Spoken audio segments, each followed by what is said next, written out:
Well, good morning, good morning, good morning, good morning, good morning, and good morning, everybody. Good morning, everybody. Welcome to another episode of The Morning Glow. Welcome to another episode of The Morning Glow. Got a great broadcast lineup for you this morning, as I hope and I pray that we always do. I'm not important. I'm just a question asker. My name is Raheen Osman. Let me turn my mic down just a little bit. Got a little feedback coming back from it. Okay, there we go. Now that's much better. But I do have some people in here that is very important, and I'm gonna say hello and good morning to them. I'm gonna go to my baby girl first. Mary, good morning, young lady. How you doing this morning?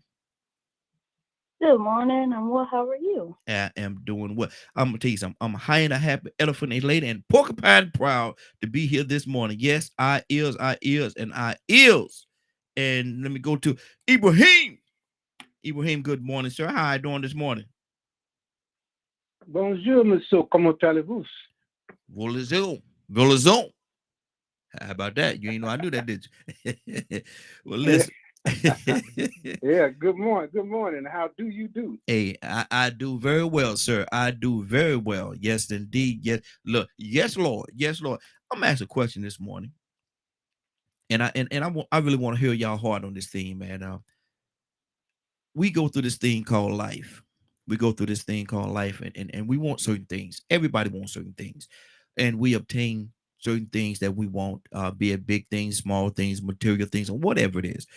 That's what we do. But Ibrahim, let me ask you this. What are we collecting these things for? Because like the old captain says, and I know y'all heard it said many times before, I've never seen a U-Haul following a hearse. I've never seen that.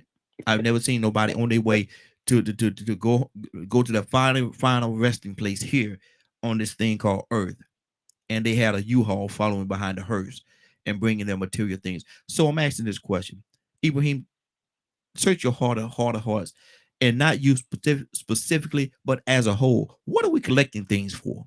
Why do we search so hard to collect all these quote unquote things? I think it's just our training. Mm-hmm. How we've been trained, how we see world. Mm-hmm. You know, we find value in things. We're recognized as a person of value, not so much of what we are, what we do, but the things that we possess. Mm-hmm. You know, you see, Trump is just because he's a fake billionaire. I mean, a billionaire, and because of the things that he has control over or actually own. Mm-hmm. And that doesn't, that doesn't pull well the person's character Yeah, because he's a billionaire. exactly. And we worship these people, and we do it. We do it. That's part of gross national product. Mm-hmm. It's what you buy, what Yeah. you spend. If you're not spending anything, this gross national product will show a deficit. Will show like it's going negative. Mm-hmm. But at the same time, it increases inflation, and it does it causes a whole lot of things. And also, as far as the world concerned, we got people in the Congo working for $1 a day to build to get carbon for these phones, Mm-hmm. and Mm-hmm. other type of materials. Afghanistan, we got people in Afghanistan under the Chinese are pulling out, tons of stuff that we need for these components, these new components and things like this, right? We got it's just that money is made on wars Mm-hmm. because of things that are created in wars. Some things are good, some things are certainly bad, and we always need more and more and more. and then we got to prove out why we need it, and all this kind of thing. Mm-hmm. But you know, our wants now, you know, it's a weird country because a lot of us, we're so bougie or so contaminated with having things that we will actually go out and fight and spend our last dime for what we want, and we'll beg for what we need and Yes, think sir. that we should be supplied our basic needs. Mm-hmm. You know, and that's a recipe for disaster. Mm-hmm. You know, that's a way. You know, when you say poverty and inflation, right, and put them together, and it's simply because a lot of people want more. Like, look at the housing prices. You know, who needs? And you ought to see some of these homes. Who needs these homes? Yeah. Who need to live downtown Atlanta? You know, in a 800 or less square feet studio apartment that's valued at $1 million. Mm-hmm. Yeah. You know, Yeah. I mean, what purpose? Exactly. You know, and all this being raised up around Atlanta, you see condos popping up everywhere, places that used to be warehouses or derelict land, and the farming land is dwindling. Mm-hmm. And I always ask my question when I see all this: where are people going to eat? Where are they going to work? You know, what the energy sources they going? The water. You know, Atlanta, we have problems with water and everything, and a lot of other cities. Well, where all these? What is the value? Where all this money coming from? You know that and the tax rate is going to be raised up, and everybody's gonna have a complaint. When this thing gonna pop again like it did in 2006 and 2013? I was a proud, happy investor in that, and I was a sad homeowner. Yeah, exactly. You know. Let me do that. Yeah. Let me go to Mary as well, because I know you got a lot to say on this thing. You stay right there, brother. Don't you go nowhere. Mary, I want to ask you the same. Why are we collecting so many things? Why do we want to collect things? Why, you know, because we collect all these things. And truth of the matter, we collect all these things, and then when the person meet their final destination, they get their last breath, and they go home to glory, they're leaving people behind. And 9 times out of 10, people are fighting. The family members and friends, and everybody is fighting for everything that this person had, this person obtained in this thing called life. Now there's a war going on. You know, you don't supposed to get this. I'm supposed to get that. And now people are fighting, and people don't even want to talk to each other no more because they say this person done got over. It's so much confusion. Why do we collect? Why is it so important that we collect so many things?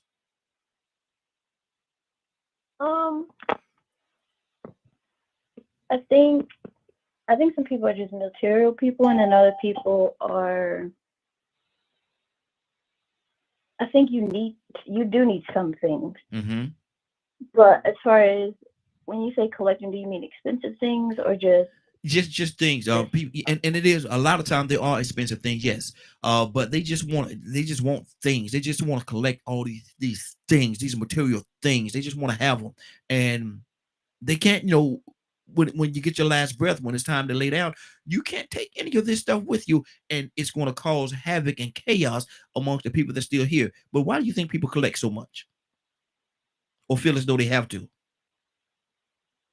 I'm not sure, because I'm not one of those people, so I don't know why it's such a necessity. I think some things that you do need to, like, some people collect cars, some people collect houses, some people collect bags, some people, it just depends.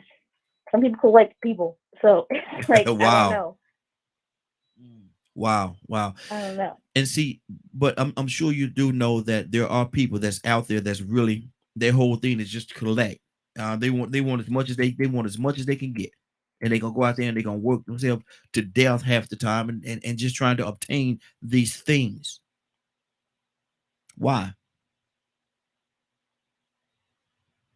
I'm not sure. I think that's a question for someone who likes to collect, but I don't see the point in it. I understand some things you do need, but I don't see the point in it. Like the people who collect other people, I don't understand why you want more than one partner, because I probably doing myself, much less somebody else, and then adding more people, I think would just make it irritating, but more complicated. Yeah. That's good. Not sure. Rico, good morning, sir. How you doing this morning? Man, I can't complain, man. I'm out here enjoying another beautiful new day. Just happy to be here. Yes, sir. Yes, sir. Good to have you too, brother. Good to have you. asking the question, Rico, why is people so what's the word I'm looking for? So caught up. I just say caught up, lack of a better term, in collecting so much material stuff, houses, cars, and all these material things, watches and golds and all this material things, man. And like the old saying goes, I've never seen a U-Haul following a hearse. So when it comes time for their final day here on earth, they have to leave all this stuff here behind. But people are so driven, so driven in collecting things. Why do you think that is, Rico? Because that's a symbol of status and value and worth, Mm. accomplishment. So, it's easy for you to say, look what I got. Look what I did. Look what I did to get what I got. Mm-hmm. And then, you get certain things. And to be honest with you, you know what I'm saying, that is the example of extravagance, is being able to try things. And then when you're done with it, okay, ain't no big deal to me anymore. On to the next. Hey, y'all, look what I'm doing now. Look what I got now. Mm-hmm. I got a friend that got a slingshot. Uh-huh. And she likes to post every time they do something big at the house. You know what I'm saying? Like everybody in Facebook world is like rooting for them. And then she'll go back and she put a post up one day showing the slingshot that she had just been bragging about a year before, sitting up with a cover, being a shelf. Wow. Had a cover on it. They started sitting things on top of it, and then just came on Facebook. Y'all, this is a shame. We buy all this stuff, use it a couple of times, and then use it as storage. And I'm like, man, I don't know if people reading in between the lines or not. But if you pay attention enough, this is hey, y'all, look at me and look what we got and look how much we got it going on. Yep. So that's a sign of status. Then, if you are in that situation where you want to have, and then you have to dole out, maybe you have to issue out resources, then it becomes the thing about control and having more and greed. Mm-hmm. Like when you have to pay people, but you don't want to pay them fair wages. Yep. But you want to be able to go to the edge of space and fly back and say, oh, y'all, look how much more life, how more valuable our life is, and look how much more we can afford. We could go look down on everybody.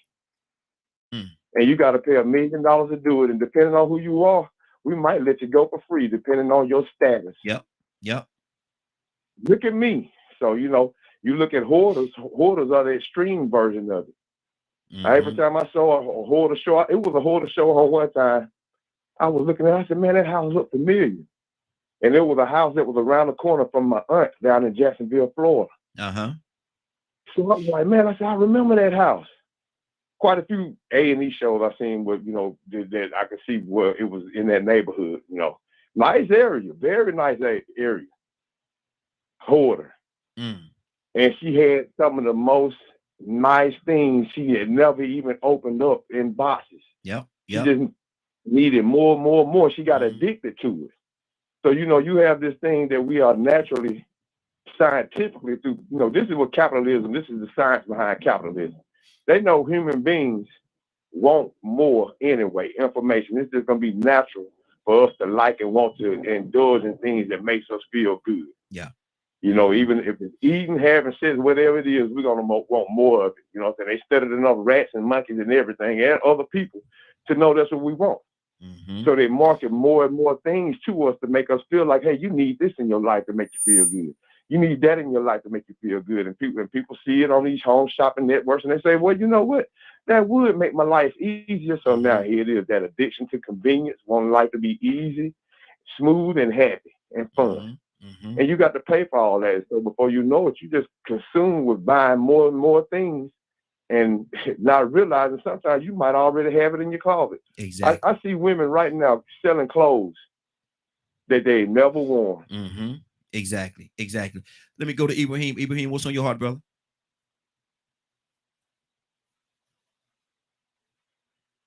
Okay, yeah. Enrico is absolutely right, and your daughter's absolutely right. But it's a thing, and I had to reflect on what Prophet Muhammad said, slave was alone, and peace and blessing be upon him. That they said that he used to give away things that that people would try to refuse it because, you know, he lived in a humble state. And they would try to refuse everything. He said he didn't want to carry nothing to his grave. He didn't want to own nothing. Yeah. Nothing of value, nothing but the clothes that he's buried in the sheet he's wrapped in the wooden coffin that he's buried in. He didn't want to go with nothing. Because we come here with nothing and we're gonna leave because it's just like the burial itself. That's for the living. The dead doesn't care, you know, what jewelry it has and everything. You know, because they have a bigger thing to deal with at this time, you know, and we can possibly imagine. So, you know, but like you said, like Rico said, status something. It's your life. It's showing something. I dated a lady who was married and an Irish lady, and her husband was quite well off. He was one of the executives at this bank conglomeration. And he went in and he had a big party, a company party, and he brought out and he displayed this ring, and the ring was just like glittering, and it was big and it had diamonds all over it. And I was like, oh my God. And I was scared about my little gift, you know. I had a handmade a dual set of candles, you know, from I was a machinist at the time. I made dual set of brass candles and polished up everything. And she looked at the ring and she wore it and she thanked her husband. And then she turned around and said, look what, you know, I go tell my name at the time. But she said, look what he has brought. Look what he brought. Look what he made for me. And that let me know right there, you know, and I try to, you know, I don't celebrate Christmas, but I try to remind everybody if I do participate with the family, you know, I say, well, you know, something that you make, something that you do from your heart. Yes. Is more valuable than the greatest Bible. And that was a lesson that I learned in the most precarious of circumstances, because this person was my supporter at the time, right? Who I needed desperately. And I don't want to offend anybody because these people were very powerful at the time. But I was taken back and so shocked. And then everybody, and I could see the women approving of this, and the men were just like shook. You know, why this Negro? Yeah. In our house, but the women understood that because I had really worked for it and I had done a pretty good job, and it was just valuable. You couldn't put a price to it, but however, it was a shock to me, and that humbled me because these people of great wealth understood, you know, very stoic and values and everything. They understood a person's effort and a person's intent and a person's heart in something. And that is more valuable. I prefer that, you know. I think a home is where you can come and you're loved, and you feel it, and you know, and you nurture from it, you feed from it, you need it. You can't leave without it. You can't come back without it. And that's more valuable to me than all the benefits that you could possibly bestow upon me. And what you just and one of the things that I heard in what you said just now, which was I think was very absolutely powerful, is I pulled this out of that time. You know, and because you took time, you put time into making that, and a lot of times, even with kids as they're growing up, you know, they don't care about all the fancy. They want the little fancy toys and all. They want all that, but I think what they really want is for you to spend some time with them. Just sit down on that floor and play with them. You know, my grandson, you know, he loved to come. He come over here, man, and what he want to do, he want to fight. He said, "People, let's fight." Let's fight. And we'll sit there and we'll play wrestle, man. We'll fall over the floor. I pick him up and I slam him or act like I'm slamming on the ground or something like that. And drop my little elbow on him. And then he'll kick a little bit and he'll get up. He'll fight some more. We'll fight, man. He'll say, people, And he'll tell me, he said, you ain't supposed to hit like that in fighting. And I said, well, what is fighting all about, man? He said, you don't hit and fight. He said, stay right there. Be still. But see, that's time that we spending together. That's time. And so to me, a lot of times that's more valuable, just like the gift that you gave. You know, he spent all this money. Oh, I'm going to press with all this money. No. Take time and make something for her. Make something like you did. And she valued that more. Mary, what do you say about that? Sometimes it's not about what you give, long as you're giving your time. I agree because I'm a time kind of person. But not everybody is. So I think it depends on the person for that too. Because some people do like gifts Mm-hmm. Mm-hmm. Stuff like that to feel love. I don't. I just need time and attention. That's pretty much it. Okay. Good deal. Good deal. And yeah, and that's what it is. Rico, what do you say about that, man? I'm talking about the time element of it. You know, the gifts are fine. The gifts are absolutely fine, and I'm sure people do appreciate the gifts. I'm sure they do. But at the same time, when you're giving your of yourself and of your time, Rico, that could mean so much more. I think. What do you say? Yeah, definitely. I mean, now when you start talking about gifts, you're just talking about specifically on holidays or birthdays or something. Mm-hmm. Now that's a little different, what I'm Mm-hmm. saying, than just giving somebody some quality time. Even though for those that don't get any quality time, that might be a big issue. But if you give somebody quality time and then it's an event or an occasion where you have to give a gift, then I see where Ibrahim is coming from, because most people do understand the effort that was made and the thought that was put into a gift. Yeah. Yeah. It was hard for me to shop for my grandmother. Now I could buy any little old thing for my mama, and that's crazy. But if you know my situation, you sort of understand that I was reared and I gave more. I feel more passion and compassion and love because I got more nurturing from my grandmother. Yes. Yes. So she was more like a mother to me. So whenever I went to buy gifts for her, cars for her, don't get me wrong, I was thoughtful for my mom or my grandmother. You know what I'm saying? For my maternal grandmother. But my paternal grandmother that raised me, Mm-hmm. man, that I would be going back and forth. It would be a fight Yeah. because Yeah. I had to make sure that she knew that I bought a gift that meant something to her, or that was actually that I knew she would like, or I had to buy a card that expressed the words that I couldn't say out of my mouth, Mm-hmm. that I couldn't I couldn't think of, because it was undescribable the way that I love her. And so she could tell. That was the thing about it. She would always call my mama and be like, "Oh, I love when Rico give me gifts because I could tell the thought that's behind it, where Yeah. it come from." Mm-hmm. So that goes a long way when people can tell that you put thought into something that you was giving them, instead of just going through the process, going through the motions. Well, at least I got you some. Yeah. Yeah. Yeah, but you got me some junior size shoes. I'm an Mm-hmm. adult. Yeah. I weigh 220 pounds. You got me an extra small shirt What I'm gonna do with that? for young men. Yeah. What I'm gonna do with that? Well, at least I got you some.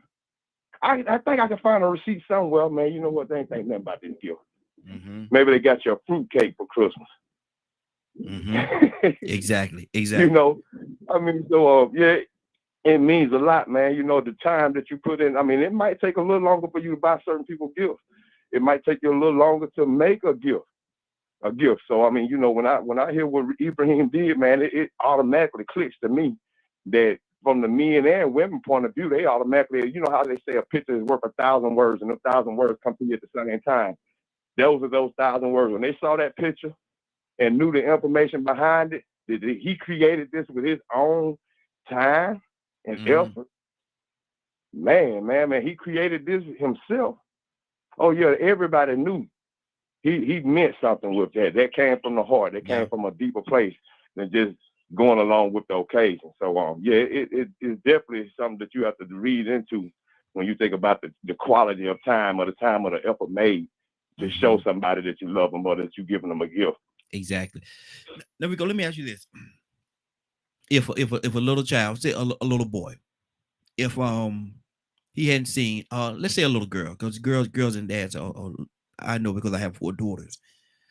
Um, if that girl hadn't seen her dad in about 3 or 4 months, because he's been working out of town or whatever the case, and her birthday come, and he don't have the time because he's trying to rush to get to her, don't have the time to stop by and get her a gift. But she's having a party, and everything, and everybody's there. She got all these gifts in the world, and then he walk in the door, and she see him, and because they love each other so much, she drop everything and she just run to her dad's arm, and she jump into his arm, and they stand there and hold each other. Could that part right there be more precious than a gift? I guess that would depend on her. I mean, Mm-hmm. if her mom has raised her to be materialistic, If he's raised her to be materialistic, she probably wanted this makeup set or this little jewelry or some clothes. I mean, you got to remember, I told you about a post this woman made. Said her 5-year-old son said he wanted some $700 Balenciagas. Mm-hmm. He didn't want a football or a remote control car, a Nerf ball. Yeah. He didn't want a rocket set, a log cabin set, Legos. He wanted some materialistic clothes, overpriced clothing that once you wear and get it dirty, they ain't worth $50. Yeah. 5 years old. Mm-hmm. So it depends on when you ask these questions, man, there's a lot of factors that go into play before you just give an answer. Because the answer could be so many different things based on the environment or the conditions or situation. I can go with that. Badger, good morning, Badger. How you doing this morning? Good morning. Badger, we're talking about why do we collect so many things? Why are we so infatuated, if you will, with having things? And whatever you get, whatever you buy, houses, cars, jewelry, whatever you buy, when it's your time to go home to glory, when it's your time to meet your last day, you can't take any of that stuff to you. So why do you think people as a whole are so infatuated with collecting things? Well, I know there are some that are way more into stuff than others. But for the most part, I think it's a spectrum. There are those that, as far as the house and things like that goes, is just to have a roof over their head. It's not fun to lay out and sleep while it's raining and snowing on you. And then having a few odds and ends and whatnot. And then there are those that I swear they can't survive without stuff. There's also a medical condition of, hoarding. But I've attempted to research this stuff, that kind of stuff. And the most I've ever come up with is when a person is lacking, when they have that emptiness inside of them, people have a tendency to go buy more stuff, thinking that that's what's going to make them happy, because that's what everyone else says, what most people say, listening to music and media and all this other stuff. You got to have this, you got to have that, and so on and so on, and blah blah blah. Yet that temporary release of whatever hormone it's putting out, morphine, is nothing compared to when you're actually happy. However, I don't think we're taught how to be happy anymore. Wow. We're taught falseness and lies and live under illusions and misdirections. Or majority of people do. Okay. Good deal. Toya with a T. Good morning, young lady. How you doing this morning? Good morning. How y'all doing? Hey, doing good. Man, I'm asking a question, Toya, and I need to hear your heart on this. Why are we so and I say we, I'm not into all that, but and a lot of us that's on here are not. I'm using that as a term. Why are people, let me see if why are people, human beings, why are they so infatuated with collecting things when you can't take any of that stuff with you? When your last day comes, when it's time to go home to glory, you can't take any of that stuff with you. But we have this drive and motivation and desire to have so many material things. Why? What you mean? Why? What else is there to do? Ain't nothing else to do. What else you gonna do besides be superficial? Wow. I mean, that's like what being in the flesh is about, right? And about just thinking about something, I want a house in the spirit. Oh, I'm going to heaven to get a house and get gold. No, that's not what it's about. On earth as it is in heaven. Come on. That's why. See, the problem is we get it twisted down here in this little flesh, right? You forget that just like Pinocchio, somebody pull these strings. Somebody allows you to have these things in the flesh. We don't think about dying. We die daily. Don't even know it. Don't even pay no attention. Some of us, we rush ourselves to death. Drinking, speeding, promiscuous sex. Come So on. we don't think about it. Because it's so easy to get caught up in this little flesh that you wake your own self up. You can unkill yourself. So when it comes to this materialistic stuff, it's about getting caught up. It's about how when Adam and Eve was in the garden and they didn't have no immediate reaction, but I bet you when that son got killed, they understood what they did. I bet you when he got casted out by himself, and the Lord still said, even though he murdered, no one shall touch your flesh, but your spirit is still mine, regardless of what. That's an allowance that we get twisted on a daily basis. And that allowance allows us to get comfortable being in this skin, and we get caught up. So we exchange these worldly things that we got here. We exchange that for the worldly things in heaven. Oh, I don't need no place in heaven. Oh, I'm here. I'm going to die or something. But where you going to go? Come Where on. you going to go? So it's just so easy to get caught up in this flesh. And that's the problem with many of us. We done forgot that we all Pinocchios, and God is always pulling the strings. Exactly. That's good. That's good. 508-924-3521. 508-924-3521. Give us a call. We'd definitely love to have your input on what we're talking about this morning. Material things, man.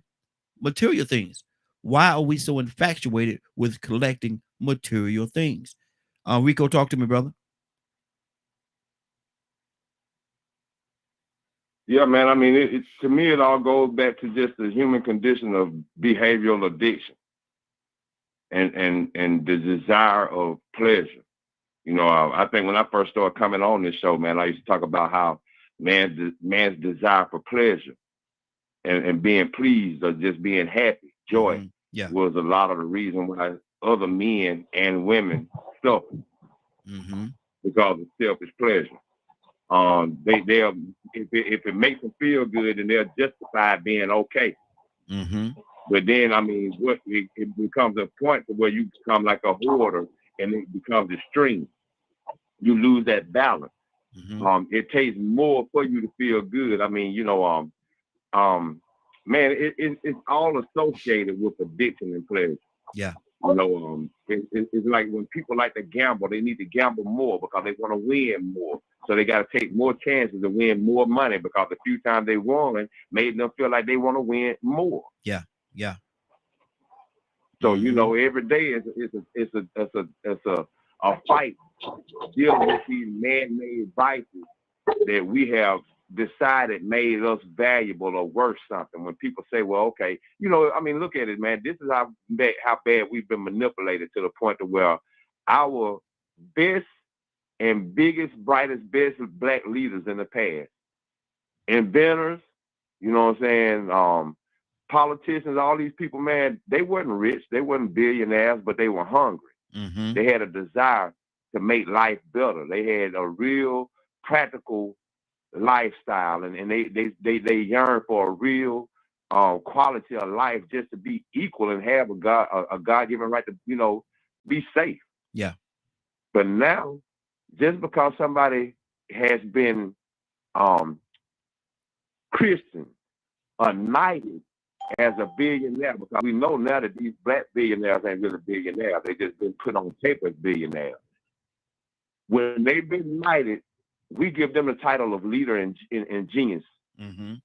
We have this mindset because once somebody don't found a way to become successful and lift their status and elevation by having money and being able to have material things, they know something. Yeah. But I know some of the most rotten, dumb, rich people. Come on. Wealthy people. Don't know nothing. I mean, they dumber than a box of rocks. Ain't got no kind of integrity or morals, and don't even understand the meaning of karma. They just, just completely oblivious to common sense because they've always had it easy. And what makes them feel like they're somebody is because of what they have and the access and what they can do and the places they could go and where they've been. But at the same time, they don't even know about Black Wall Street. They don't know about Juneteenth. Yeah. Some of them don't know gold come from the earth. Mm-hmm. Wow. So it's like, that status thing, man, that status and recognition is being labeled a leader or looked upon from followers as being an idol. People want to be idolized and recognized. So, status means a lot to human beings. Mm-hmm. People want to be respected.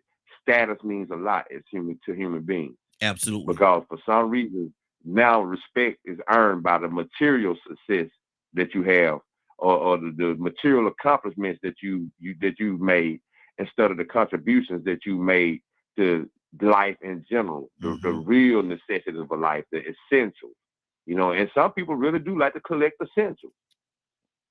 But at the same time, they're overdoing it. They may be doing it for fear that they may run out of those essentials. Mm-hmm. It's good. That's good. 508-924-3521. 508-924-3521. I got a sneeze, y'all, so excuse me. Captain, good morning. Captain, good morning. How you doing this morning, sir? Hey, good morning, my brother. Peace be to everyone on this line. Yes, sir. Asking a question. Actually, you're asking a question, Captain. I want to hear your heart on this, man. Why do you think people are so infatuated? Why are people so infatuated with collecting material things?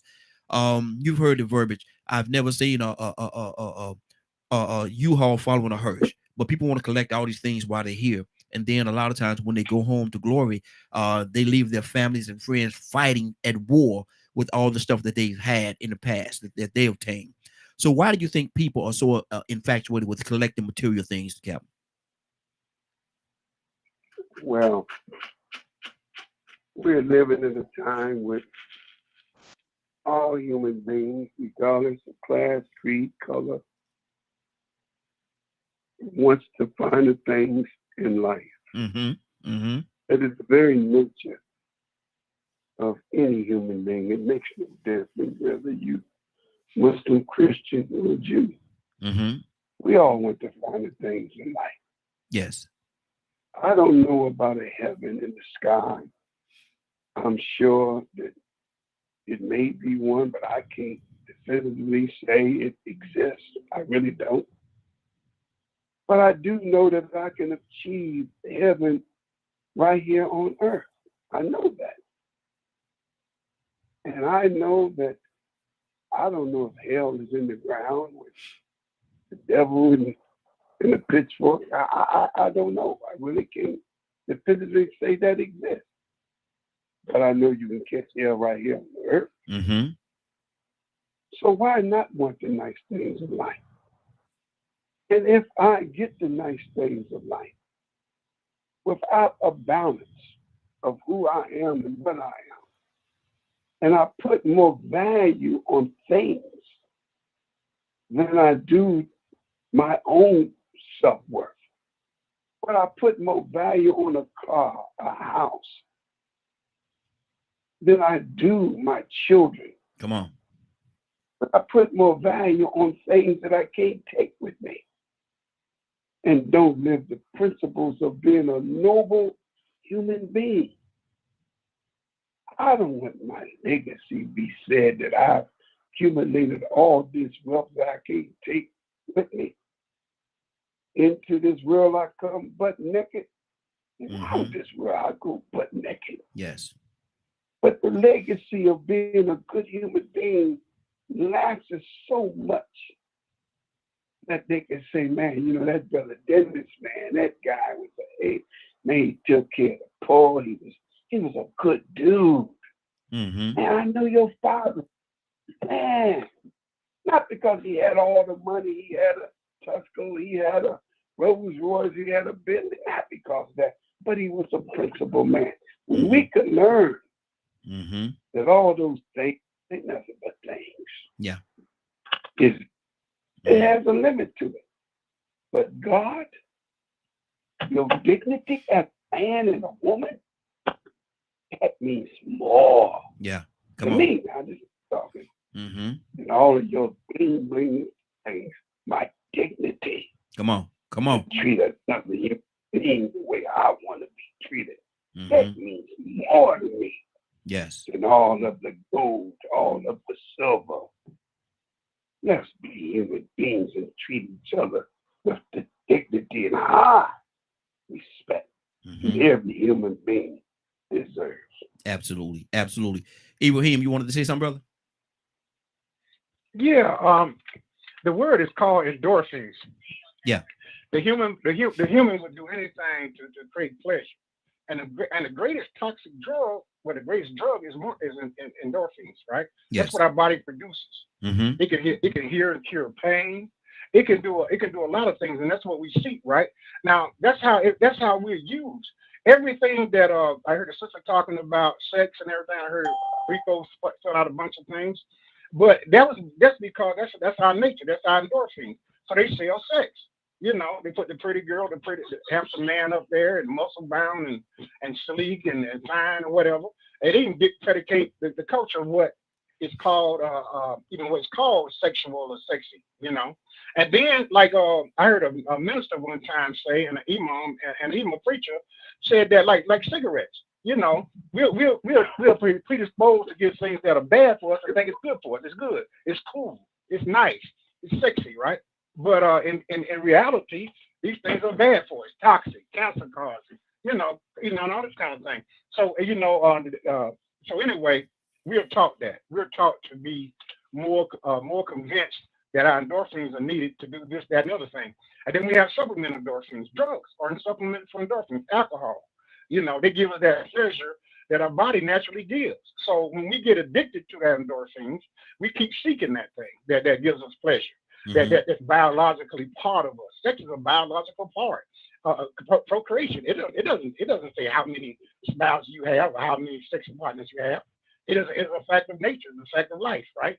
Now, then we codify it. We do a lot of things to it to make it good or bad. Mm-hmm. But the fact of the matter is, everything we do is God given. It's good, but it's how we use it could be bad.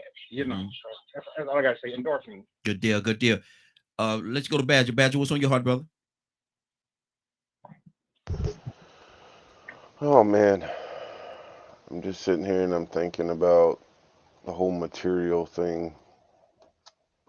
I just don't get it. I've never, I guess because I've had so much taken from me that I don't really put value in materials. As far as house and stuff like that goes, or a car, I'm just thankful for them. Mm-hmm. Something like a fishing rod just makes it easier to catch fish, but I don't need it. So to lose it wouldn't hurt me at all. I'm probably one of the hardest people to shop for or to get a present for. I'd rather see a person do a good deed. Mm-hmm. That's good. That's good. So like, what exactly are you asking with Why the do way people? you're asking? Why, simplest form. Why do people love material things? Well, what else do they know? That's not answering my question. Why do people love material things? All right. I think someone caught what I said. I understand. I understand exactly what you said. So it does answer your question. What Okay. else do they know? Like Kanye, whatever. And some of those kind of people. It's just so on and so on, dude. If all a person knows is victimization and purchasing things because it gives them this happy feeling in quotation marks, and they don't know something outside of that, that's a majority of people in America. Mm-hmm. Majority. Oh yeah. Majority. Yes. Okay. That's a wide brush you're painting with that, brother. I just pay attention to social media, and that kind of tells you it's a majority. Not everybody's on social media, brother. Toya with a T, what's on your heart? Toya? Toya, are you there? Okay. Toya may have stepped away for a second. Rico, talk to me. You know, the same rush, man, Ibrahim hit it on the head, man. That dopamine and them endorphins to the brain that activate those pleasure centers. You know what happens when we hear sirens, police sirens and ambulances? Loud noises. It gives us like a rush to our brain. Sometimes it's a pleasure, sometimes it's a shock, but it's still a sensation. It's a jolt. And if you ain't careful, you need that. You seen daredevils and people they call what do they call them? People that like to risk their life all the time, man, doing risky things. And you ask yourself, why they keep on doing stuff? Why they keep risking their life? Like adrenaline junkies. Yeah, you know what I'm saying, man. That adrenaline that goes to the brain, man. That's what you get when you buy something. If you're materialistic, especially if you grew up, like Badger said, if you grew up not having things, then that might be your motivation and your goal to always have the things that you never had a chance to get. You ever seen parents buy Christmas for their children and it was too much or too big and the children were too young to play with it? And you ask yourself, well, didn't you read the instructions and it said that it was for children 8 and over? This child 3. Yeah. But that was something that they always wanted when they was a child. You know, and we could sit back and look at the cartoon and see the toys and go through that what they call it when you go and start going through your memories, going through those nostalgic days. It does something to your brain. It's all in the brain. And the thing is if you can, depending on your condition or your trauma, it will be hard for you to find balance in that. It will be hard for you to keep everything in this perspective because maybe you don't understand you have this psychological issue with wanting to overcompensate for the things that you didn't have in the past. So now here it is, you're hoarding. You want to make sure you ain't never doing without. Oh, you grew up broke? Well, I got money now. I ain't gonna never have to worry about not having no money. Yeah, but you're 95 years old and you still trying to make more money. Yeah, I need more. I don't want to pay my fair share of taxes. I got a legacy to leave. Yeah, but shouldn't you give away some of that money or help some? Yeah, I can help some people, but that's gonna make them lazy. I don't want to give nothing to nobody. So I mean, there's different reasons, but it really all boils down to those pleasure centers in the brain, man. Different people have different addictions, and different addictions show up in different ways. But it really boils down to the fact that we are addicted to feeling good. And that's what we're supposed to do. We ain't supposed to want to live to feel bad. The whole purpose of life is to be happy and feel good. I mean, who wants to intentionally live a life experience of wanting to be a chattel slave? You get what I'm saying? Yeah, exactly. Everybody wants to feel good. It does something. It's something in your brain that goes off when you get that good feeling. Make you want to smile, make you happy. So many different things, but then at the same time, depending on your environment, you might just need that excitement because your adrenaline is activated by negativity and toxic behavior. So now you look forward to seeing fights. You run to the fight instead of running away from it. You run to the shooting instead of running away from it. Getting the innocent shot. You run to the dice games, even though you worth millions of dollars, you still can't leave the hood alone. Like they say, you can take the man out the hood, but you can't take the hood out the man because there's something about that hood that he can't let go. Wow. You got it's that adrenaline, man. Exactly. Ibrahim knocked it out, man. I don't know if people really pay attention to it. We could go religious as much as y'all want to. You know what I'm saying? And that will have a part to play in it for people that need religion to get out of it. But deep down inside, man, this is a brain thing. Yeah, exactly. Cap, talk to me, Cap. What's on your heart? Well, they listen, there's no question. God created the pleasure center. We ain't nothing in our brain that God didn't create.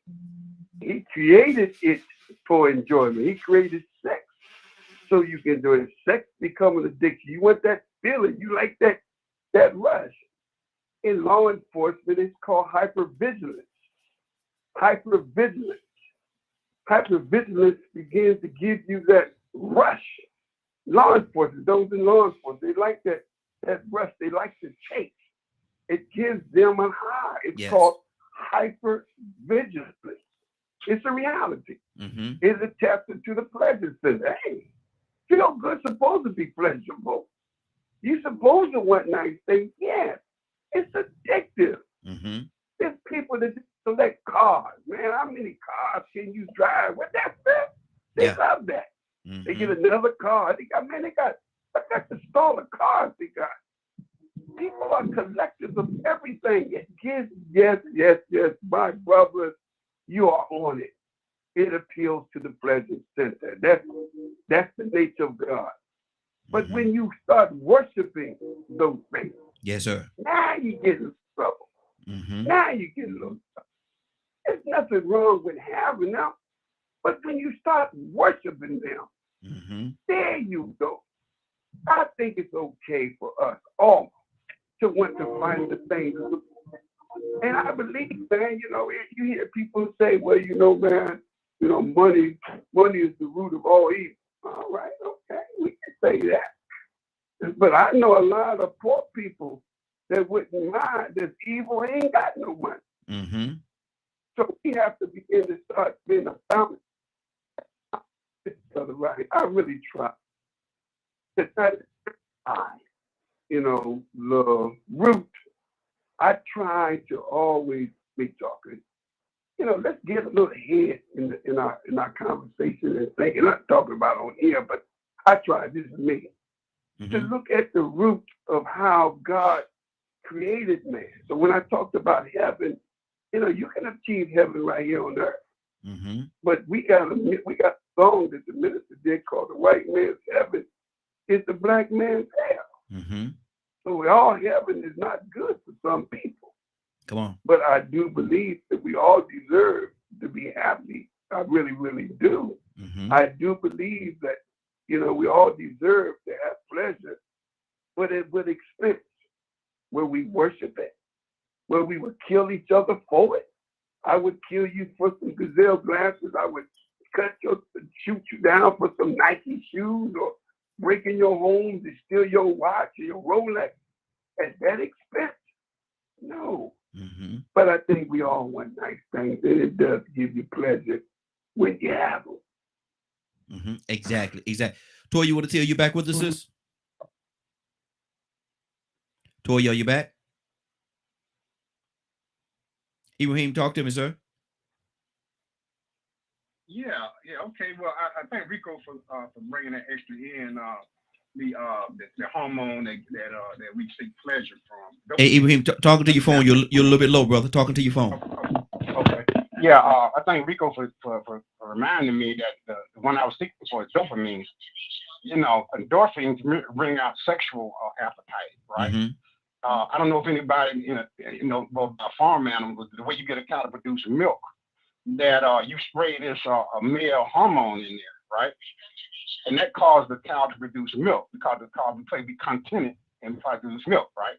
For potential of having calves or calving, right? And then another thing is like chickens. That's another thing too, right? How you get eggs that are not for not chicken, that's another thing. So, but anyway, dealing with that is a way to understand how our body works, right? And what's the importance of it. You know what I mean? It's a God-given thing. It's up to us to determine what, about a message given from God to do what is right, to make us happy, happy and profitable. And like one thing said, another man's heaven is another man's hell, right? Sometimes, you can, a man can have all these things and we look, oh, that's heaven, he got this, and it's a burden to him. If I had this house and everything, and I have all these things for my kids and my college, I got to work for it. I got to work just for that. Not for my pleasure, not for anything else, right? Then the men have midlife crisis. All of a sudden, you're driving a brand new Corvette. Hot chicks and fast cars. Or is it fast chicks and hot cars? I always forget, right? So this is the thing that we go through, that we trying to seek that a pleasure that's given to us. we don't know how to control it because the media and everything's control it. Control that desire. It tells you what love is. Oh, love is this and love is that. So you have that feeling, oh, I must be in love. You could have a malaise. It could be a stomach sickness. You know what I mean? And so that's all I got to say. I want to say more, but I have a customer coming, so I'll talk to y'all in a minute. Okay, good deal, good deal. Badger, what's on your heart, brother? I mean, they're hitting on what I was referencing. Mm-hmm. There are ways to experience that stuff without having to buy things. It's just most people are not taught how. Mm-hmm. So therefore they seek it. Sometimes it's as an example. Are you saying sometimes you have to trick your mind because it was said that it's a mental thing, it's a mind thing. So are you saying in a nutshell, are you saying that you have to trick your mind because, and I say that because it is a person that when they're addicted to cigarettes, they give them the patch, and what the patch does is tricks the mind and thinking that they're smoking a cigarette when all actuality they're not smoking a cigarette, but they are still getting the nicotine. In essence, yeah. Mm. And sometimes the patch doesn't work for certain people. Okay, you see, you go in a whole different direction, but go ahead, brother. So, well, like for me, I smoke, but the patch doesn't work for me. Okay. Because it's you do the action of smoking that does it for me. You do realize you just took an example that I gave you. You made it so literal. I wasn't talking so much in a literal sense. I was just using it as an example. That's all it was, brother. I take most things literal. Okay, I didn't mean it. I didn't mean it that way. It was just an example. Okay. My apologies. Mm-hmm. So to me, like if you experience a whole bunch of bad stuff in life and you find something or you do something that causes you to get those hormones that feel good, like drinking or smoking or things, some people have a tendency, I'm a firm believer that it's not the addiction to alcohol or tobacco or things like that. It's the addiction to how it makes you feel. Like a lot of people that drink to chase their pain away. And then there are the social drinkers and stuff, and that's another thing though, is it's a spectrum. It depends on each individual person of why they're doing things. So and then they're like in the gaming community, a lot of people game because they're tired of dealing with the real world. And a majority of the gamers I'm around are sick and tired of toxic things. They're tired of toxic social media. They're tired of just walking out your front door, going to a grocery store and dealing with toxicity there. Everyone seems so selfish and self-centered that people are making gaming communities that are centered around teamwork and treating each other with respect and honor because it's become a lost art. So what I'm hearing you say is, and I don't know, I'm not a gamer. I don't play games at all like that. But what I'm hearing you saying, there's no toxicity in the gaming community at all. Well, no, I didn't say at all. Okay, it depends on. So my thing was, you just said they go there to escape the toxicity that's in the world, and so I asked a question. I said, "You're saying to me, I don't know gaming, brother. You got to." Well, that's why I said some. Okay. Brother, let me ask the question. Well, my thing is right. No, you said people go to you. You didn't. You might have said I didn't hear you say something. But my thing is right. You said people go to the gaming community because they want to escape the toxicity of this world. And I asked you a question. I say, so are you saying to me, a person? This is coming from a person that does not know the gaming community. I asked you a question. Is there not any toxicity in the gaming community? Because if they're going there to escape it, and if there's toxicity in the gaming community as well, are they really escaping it? Okay, I get what you're saying. I'll be more clear. There are gaming communities that have been created to provide places that work extremely hard to make sure that environment doesn't exist. Is there toxicity in games? Yes, there's toxicity everywhere. There are people that if you do something they consider dumb or stupid, they'll call you autistic. Mm. Autistic is a negative word Mm. in the gaming community now. Mm-hmm. Or Okay. they'll use the N word, or they'll do this or do that, or they'll talk, or they'll do the mama jokes and all Mhm. kinds of stuff. Well, if you can, but there are communities or organizations that are about mental health and about not having toxicity. And I have seen more in the gaming communities than I have in the real world anymore. Wow. Wow. And see, and I gotta move it on because I don't want to stay on this too long. I want to get back to our actual topic. But do you understand how some people, and a lot of people do this, they do it in politics all the time. They would take what you just said, and you said a lot. You put a lot out there, but some people, to fit their narrative, they will say, "Oh man, so you're saying that there's racism in the gaming community because you said they used it, they used, you know, you said a lot of different things, but when you said they used the N word, some people will grab just that part, that piece, and run with it." Okay, No, no, most no. of the time, the N word's Badger, used by badger, another black person badger, to other badger, people. badger. It doesn't matter. It doesn't matter who uses it. It's still bad. But my thing is, I'm not. We're not gonna stay on this right here too long because you know we going away from where we're supposed to be. Cap, what's on your heart? Cap, you there? Yeah, yeah. I don't know. I don't know what else you want from me, brother. Mm-hmm. Raheem, there's another subject is you know, what you searching for, my brother. I'm a little lost in the sauce. Mm-hmm. Mm-hmm. No, I just wanted to make the point that a lot of times we get so caught up and consumed on things that really makes no that really have no bearing at all. Now I can say that people will say, well, you know, it make has a bearing to me because I want my material things.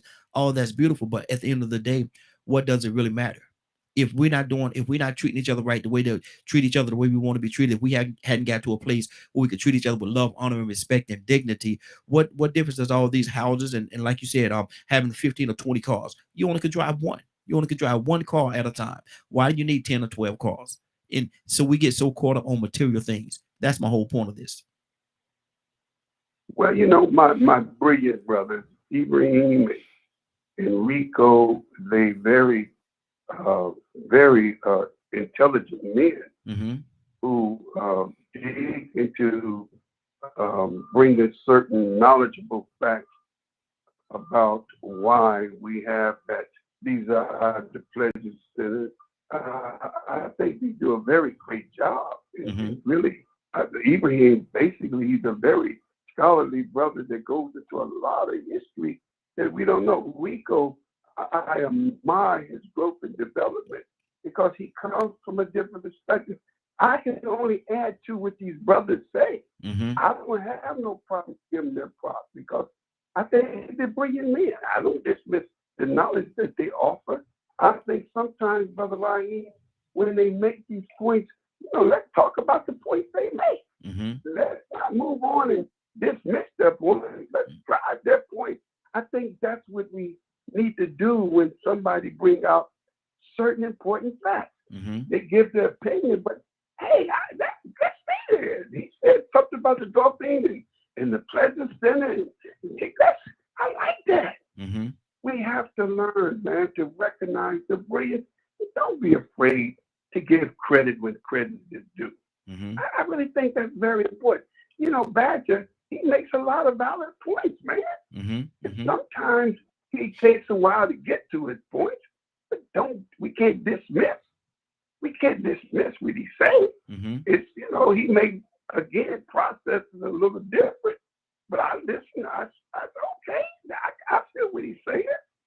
I think, man, that we need to keep, you know, as we say, the subject moving, as you said, we got to keep it moving on because there's so much more that we can deal with than this topic. That's all I'm saying, brother. Right? Okay. And my next topic is this. And Captain, I'm gonna start off with you. What is speaking of you, what is your disease? And let me clarify what I mean by saying that. When people hear somebody say something about a disease, they think about some kind of physical ailment. That's not what we're talking about. We're talking about what is your dis-ease. What is it that make you uncomfortable about this whole society that we're living in today? Let me say this. You know, what makes me at a state of dis-ease, I have a problem accepting praise. Mm-hmm. You know, I know some people may find that different, but I really do. Because I don't think much of myself. Mm-hmm. And so when somebody speak about what I'm doing and all that I'm doing, I have a problem. So that's why I have no problem giving praise. Mm-hmm. Because I have a problem accepting it. I don't have no problem giving it. I have a problem accepting it. Mm-hmm. Because I know me. I know that, you know, by the grace of God, there go I. I'm an amazing grace. I know, man, once I was lost and now I'm found. Mm-hmm. You know, I got so many shortcomings that I can't handle somebody talking about me with praise. That's my disease. I get discomfort when somebody want to pray. And Captain, I really do have a problem. So I always give praise to other people. Yeah. I got no problem. It ain't superficial. It ain't. I'm just saying the blow sunshine up the backside. But just that discomforts me. Yeah. Because all praise belongs to God. Yes, sir. And so I try to keep myself humble enough to not to let that stuff, because you begin to let people make you think you're all that in the bag of chips, then you become arrogant, self-centered, so full of pride that you can't see the value of another human being. In this competition, I know more than you, you know, say. And so I try to keep myself in a humble position because I know, man, that I know who I am and what I am. And I thank God that He gives me another day on this planet that I may be able to correct yesterday's mistakes. That's good.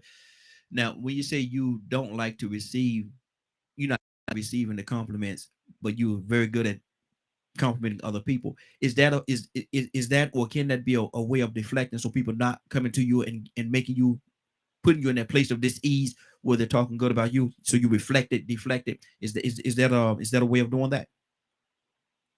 Yeah, that is truthfully, man. I mean, I really do, man. When somebody gets and Captain, I say, hey, brother, how you doing, your family? And brother, I really do. It is a deflection because I can't take it, man. I really can't, man. The minister has said so many things good about me, but I can't remember what he said because I turned it off. Yeah. As soon as he said something good, I closed my ears to it. So somebody asked me, did you hear what the minister said about you? No, because why? I pushed the off button. Yeah. And that maybe that's a shortcoming. Yeah. I don't know what it is. But Allah knows the truth is in my heart. Yes, sir. Yes, sir. I can't lie to God. But it does become, it does do that. It really does. But I think there's so many brilliant people more than me that's on this line. I don't think we do enough in giving each other the respect that is due to each other. And so I try to do that, brother. Right? Absolutely. I try to do that. Absolutely. Toy, you want to T, you back with us, sis? Toy, you there? I'm back. Okay, good deal. Toya, what is your disease? And when I say disease, I'm not talking about a physical ailment or nothing like that. I'm talking about what is it that makes you uncomfortable about the society in which we live in today? You said what makes me uncomfortable? Yes, with the society in which we live in today. What is your disease? You said what makes me uncomfortable with society today? Yes, what is your disease? What is it that makes you uncomfortable? Yes. And when I say disease, I'm not talking about a physical ailment. I'm talking about a situation that makes you uncomfortable. What is your dis-ease? Make you uneasy with what's going on in this society today? The state of my people. The fact of the matter is that we've come from people from 400 years, and this is what we come up with. I'm real uneasy about the state of my folks. How we don't care. We don't focus on the things that we need to. We don't pass things down to our kids. We don't even care enough for our families and the people who we have sex with to stick in and figure it, hang in there and figure it out for our children's sake. We just don't care no more. Wow. We don't have a standard anymore. We don't have a value anymore as Black people. And I just don't see it getting no better for us until we start turning this shit the right way. Like, I don't know what it is. I don't know if it's the American dream. the American Nightmare or whatever. But the state of my people, I'm at a high level of disappointment. And not only in just my people, myself, I was one of them clowns too, because I knew for 400 years what we went through, and I still went out there like a clown doing clown stuff. So I contributed to the shape of where we are. But when it comes to my uncomfortability and the things that I just can't stand no more, it's the state of where we are and the mindset and how we process things and how we just don't, all of the things that Martin Luther King and Malcolm X and even JFK died for no reason, because we're not even doing nothing with it. So that's my disease. That's my ailment. That's what's ailing me in 2022. Wow. Let me go to Tucson. Tucson, good morning, sir? How are you doing this morning? I'm doing pretty good. Good deal. Tucson, what is your, Donna Tucson, what is your disease? What makes you uncomfortable with the state of where we are today?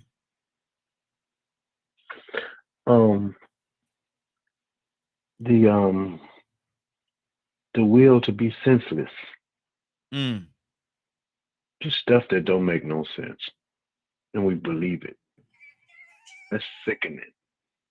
I don't want to catch it. I hope I ain't got it.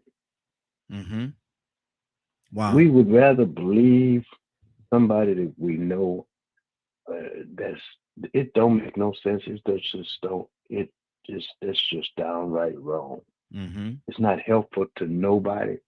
It's selfish, and it's me, my, and I don't care about nobody but myself. That's a plague that has affected the land, and we've gotten so far away from it. We got so far into it and passed it on to the point that we're comfortable with it now. Wow. From one entity to the other, it just don't make no sense. And we happy about it. I mean, from politics to the church to religion, it don't even make no. We don't even know what godliness is. And I say we. Not mean everybody. I'm just saying the society we live in. Exactly. It's just like we just put God and we want him on the moon somewhere. Just somebody said something the other day that I would believe it. It said we're going to take our nuclear weapons and do target practice on shooting it at the moon. What you say? Wow. I mean, it's like nothing makes sense. Look at our politicians. And I'm not mad at them. Okay. Excuse me for even mentioning it. Give me a minute. Who in the world, in their right mind, other than more than 1 million people, would even consider? And I know Herschel Walker is a good athlete, but he's no politician. Yeah. I'm not putting him down. But you listen to him talk, and it don't make no sense. Yeah. But look at how many votes he got. We got a chance of runoff for what? Why are we here? Why even here? You got Trump. 70 million people. What sense does that make? And then you know what? And I'll shut up. They're gonna try again. Yeah. Absolutely. And they definitely gonna try again. Let me go to Mr. Hicks. Mr. Hicks, good morning, sir. How you doing this morning? Good morning, Raheem. Good morning, Gold family. I'm doing fine. Good. Everybody's doing fine. Good to have you, brother. Good to have you with us this morning. We're asking a question, and we're asking, what is your disease? What is your disease? What is it that makes you comfortable, uncomfortable, if you will, about the current situation that we're in the world today? Oh, okay. Current situation. When you were saying that, I was listening to everyone respond to that lesson. I was thinking about going back over my life. I try to look at things reflective of my personal history. And I was thinking about my disease. Most of my life, I lived in a family where my mother was evangelist and my father was Muslim in the nation. So it was always the thing we talked about the other day. We always talked about religion and politics. It's always been around me. and it was like my father and my mother, they both was vying for my allegiance, vying for me to pick a course. And I think the thing, my dis-ease was, and from that childhood growing up like that, I resist anyone trying to put me in a box. I resist anyone to control me or manipulate me. I see that because I grew up early. I had to figure out when my father was manipulating me, or my mother was manipulating me in terms of controlling how I thought. Mm-hmm. You know, like some things I would say is okay, and other things that like shut up. And so it's like a thing now as being a man, growing up and being an adult. I mean, from 18, I mean, you're gonna fight. You told me to shut up, we're gonna fight. Mm-hmm. You try to manipulate me, we're gonna fight, either intellectually, or verbally, or physically. Yeah. Okay. So I struggle now. I even struggle with that.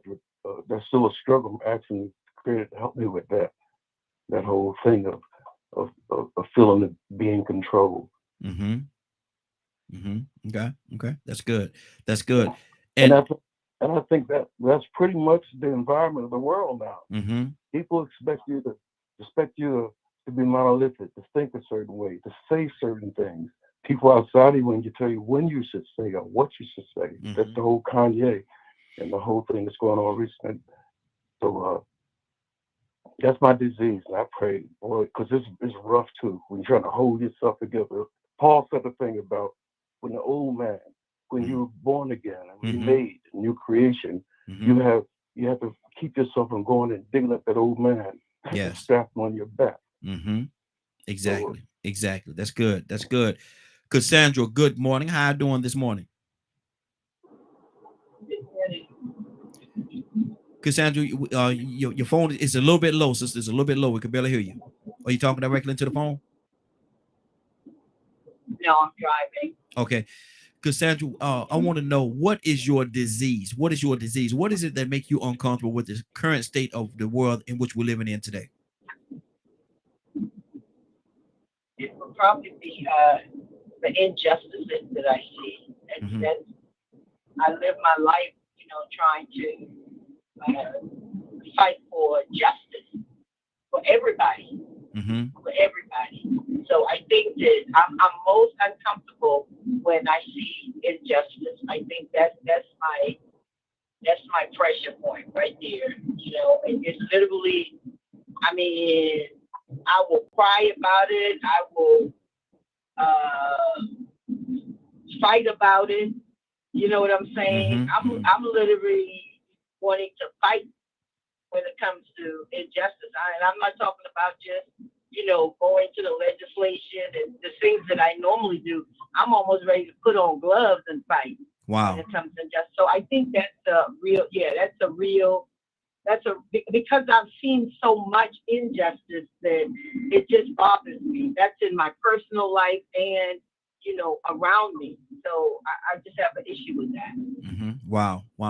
That's good. That's good. And see the thing about, and let me give the phone number. People asking for the phone number. You can actually be a part of the conversation. All you have to do is give us a call at 508-924-3521, 508-924-3521. Give us a call. We definitely love to have your input. And asking the question, what is your disease? What is your disease? And when we say disease, we're not talking about physical ailment. We're talking about what is it that make you uncomfortable? What is it that make you uncomfortable, uneasy, if you will, about the current state of America in the world that we're living in today? Badger, what is your disease? I'm part white.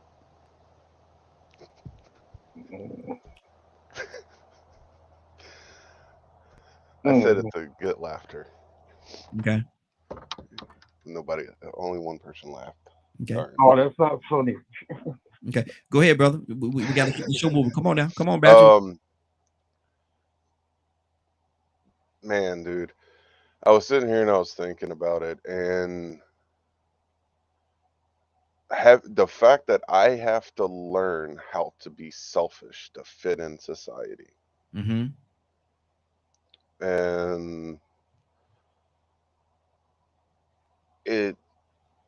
it's very difficult for me to learn. Because it makes no sense. Because I view surviving and what a lot of the other people do is so vastly different, especially in how it hurts other human beings. And it's wild to me to have to learn something that is so foreign. Mm-hmm. I don't know if anyone can understand that or not. Badger, let me ask you a question. Badger. And you don't have to answer this question if you don't want to. If it's out of the realm of what you want to talk about, that's fine. We can move on. But is there a part of you that hate a part of you? Yeah. Wow. I mean, I can go into it more, but that's up to you. No. We'll leave that right there. Let me go to. I would talk to you after the broadcast. So I do want to have a conversation with you after the broadcast, but not right now on air. Ibrahim. Hold on, brother Ibrahim. We don't come on, brother. Rico. What is your disease? What is your disease, Rico? What is it that makes you uncomfortable with the current state of the world that we're living in today? You know, I had to try to figure out how to take that question. You know what I'm saying? So I had to look at it as, what do I look at as a disease? You know, or what is my dissatisfaction? Yeah, we'll make you and uncomfortable. it's right along the lines with what Badger said. You know what I'm saying? Selfishness. And see, the thing is that selfishness has a whole lot of branches that comes from that covers a lot of ground. You know, selfishness to think about it, I hate bullies, so I'm always defending somebody.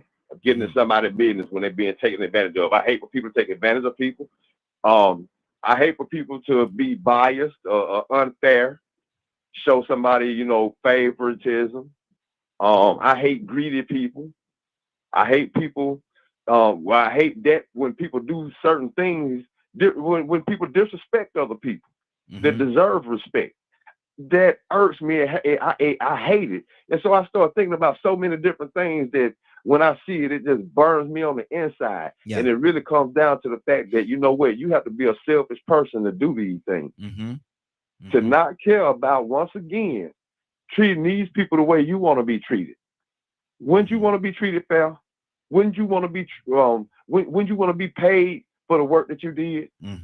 Wouldn't you want to buy something that really worked instead of having somebody rip you off and sell you a box of newspapers instead of an iPad? Wouldn't you want people to just be honest and truthful? But they so selfish that they can't even do the truthful thing or the right thing. So now they reward negativity. It's really, I mean, you think about it. Negativity is rewarded right now so much to the point to where, you know, I'm going to say if it ain't rewarded, it's almost being rewarded by not being held accountable, not being called out because we ignore it. We ignore people with a platform and with money, you know what I'm saying, because they have things that we want, you know what I'm saying. I sort of, you know, drift away to the idolizing thing too.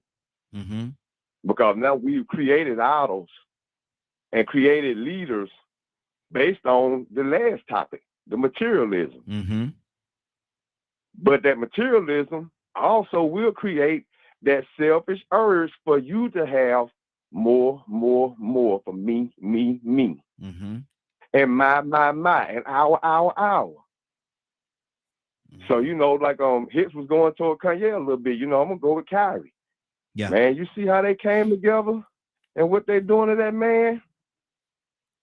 But ain't nobody mentioned the fact that Jeff Bezos got it on his platform and it's still up there. And you can go up there and rent it all you want to. And actually views have gone up.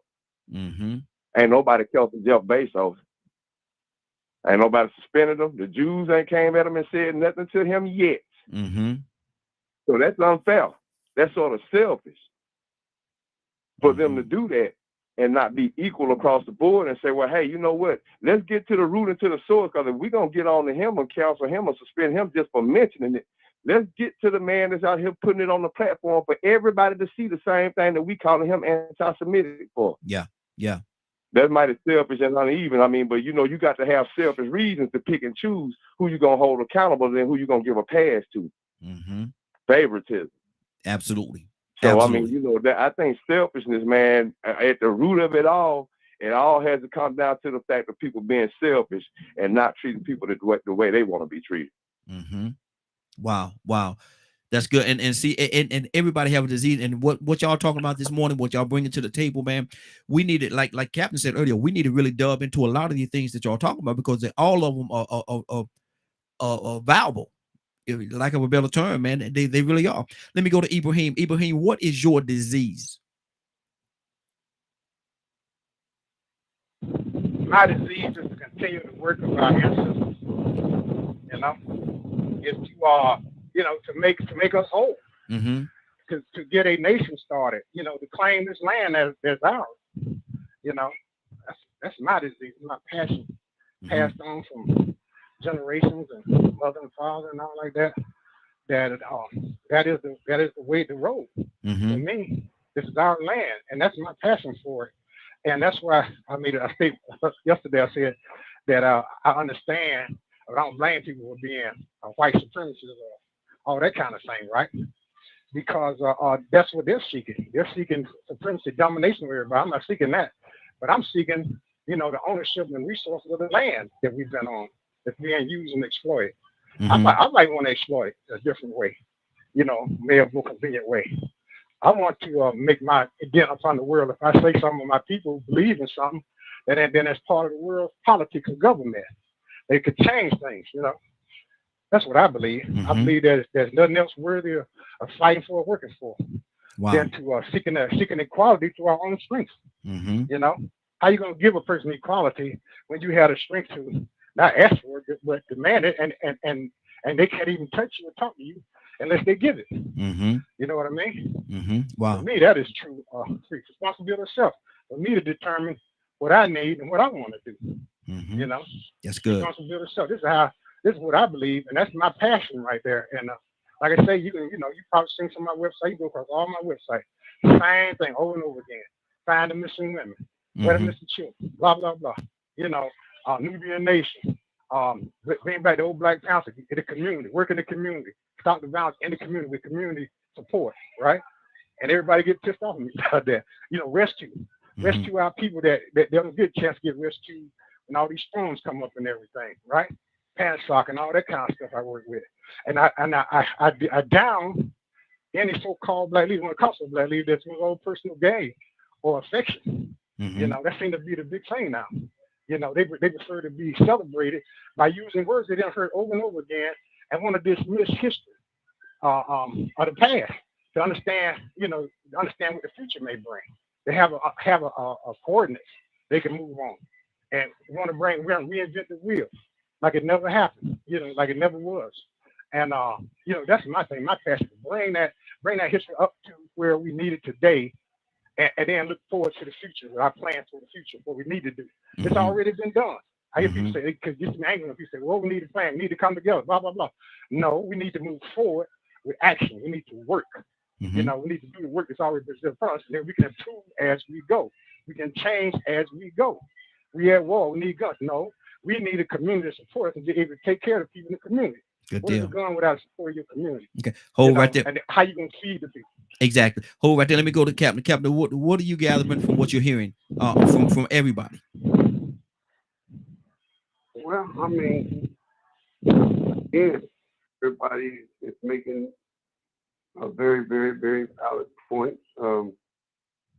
I think we all have our own little perks of what we do not want to tolerate or make us uncomfortable. I like what Sister T said, I mean, the condition of the people, man, it makes you very uneasy. I agree. There could be many things that take us out of our comfort zone. Mm-hmm. I love the opportunity to have conversation with people that are genuine in trying to understand or even come up with solutions to why we're in this condition. Why do I think that we have things? What is the influence that creates the atmosphere that will make us hate one another? What is the root cause of hatred? Why is it that people can't get along on political. Why? Mm-hmm. And I think we're getting more closer to answers than we are the problem. I think we talk a lot about the problem.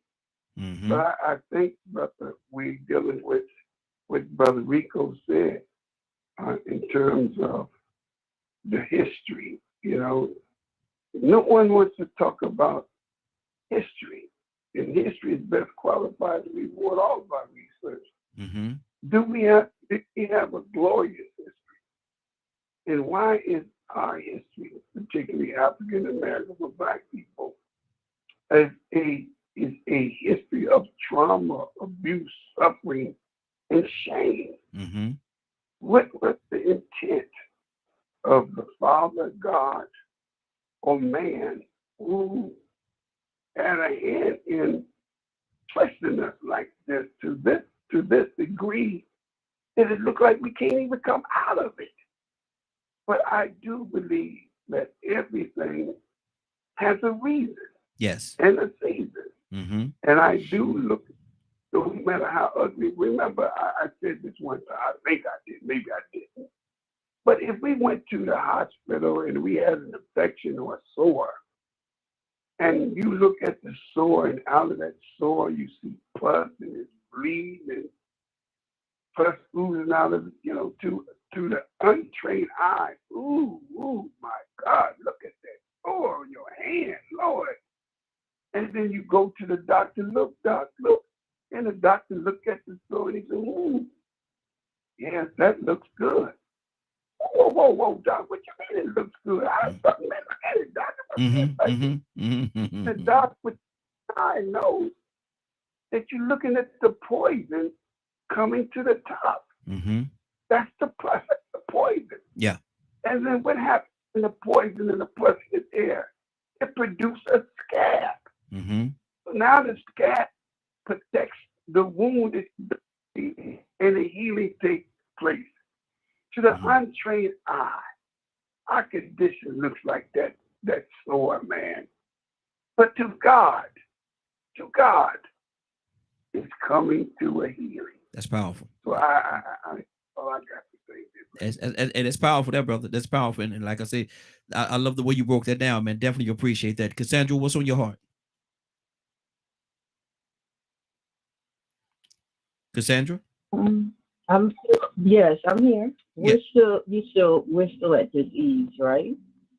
Mm-hmm. Yes. Okay. What's your disease?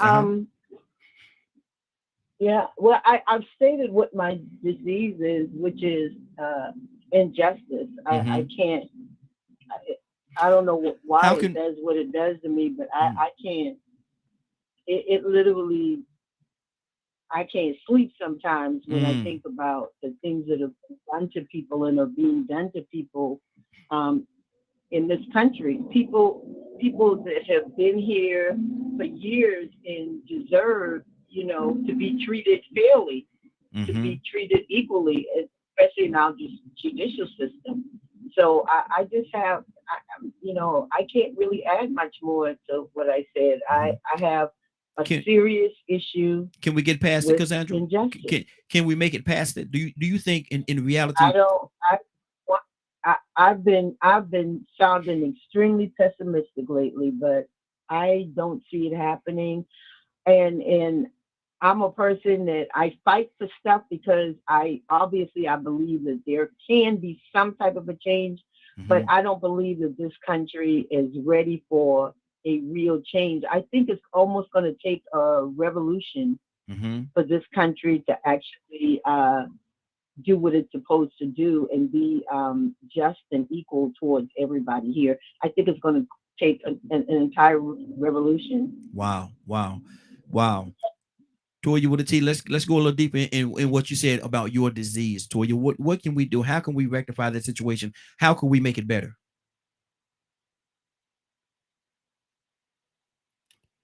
Toya?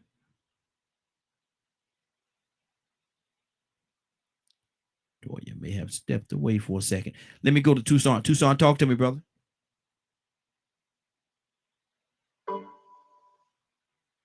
No, I'm trying to get in listen in. And one other thing is that got an echo. It's when we every time we come up with a plan. When I say we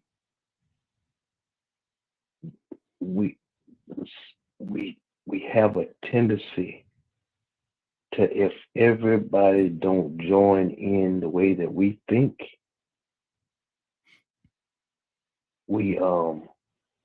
that upsets us. And the solution, I don't think, is cookie cutter. Yeah.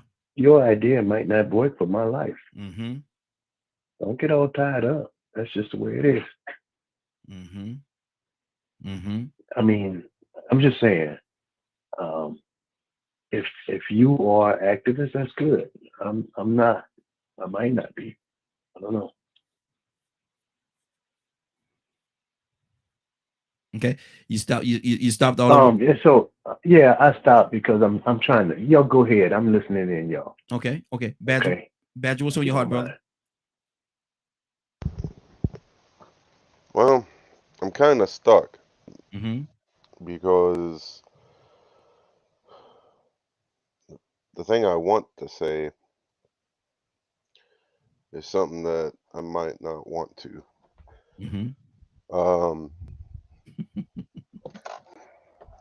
Well, because of like experiences and things like that, sometimes you can view things as a disease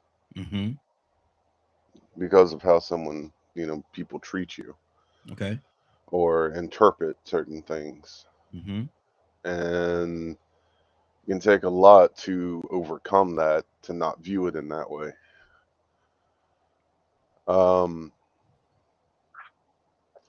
Which is something, I was sitting here listening and things like that, and I'm like, I don't know if that's okay. I don't know if you would consider that taking a turn or not. No, just say what's on your heart, brother. We'll deal with that like we do. What's on your heart? I actually view my autism as a disease. Because of people's interpretations, people's comments, a lot of the societies that are out here that also say, that's what it is.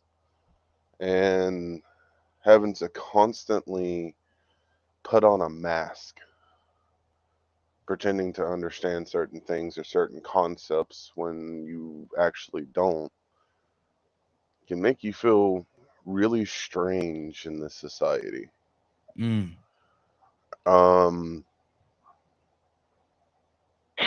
You have to be careful comparing, you have to be careful what you say, you can't take things too literal, you can't be this or that.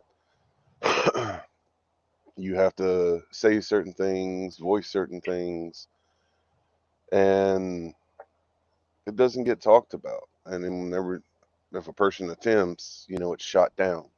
Everyone else's struggles are more than someone else's all the time, which is where the selfishness comes in. And it's part of, I guess also being an activist and being around other people that also have those same struggles so much that it's easy for us to fight for other people, but hard for us to fight for ourselves because no one ever wants to listen to us. Or that's the feeling it gets all the time. Because it's not well known. So that's why I said earlier about the selfishness thing. Okay. Because why else ignore other people than being selfish? If there's another word or vocabulary for it, I don't know. And then you have the trauma and things like that. So like I'm sitting here and I was thinking, I guess I took the disease part literal. because in this society, what is viewed as disease is so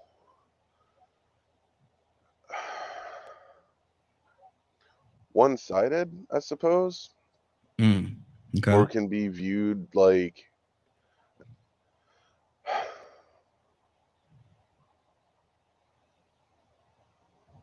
I hope you get where I'm going.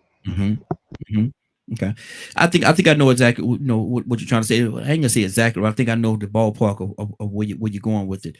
I think we'll come back and revisit that. Let me go to Tucson. I think Tucson said he wanted to finish what his thought was. Tucson, what's on your heart? Yeah, I got crossed up because I'm multitasking. Anyway, but you know what plagues me is that when the person wants to have the loudest voice, listen to me.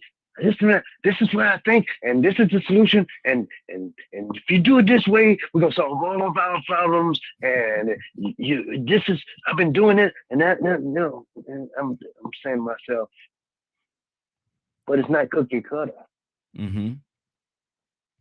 If I live in a culture and you live in a different culture, or you speak a different language, and I speak one language, we don't even understand each other. So how that's gonna work? But your voice is loud, and you're saying a lot, and you're talking loud.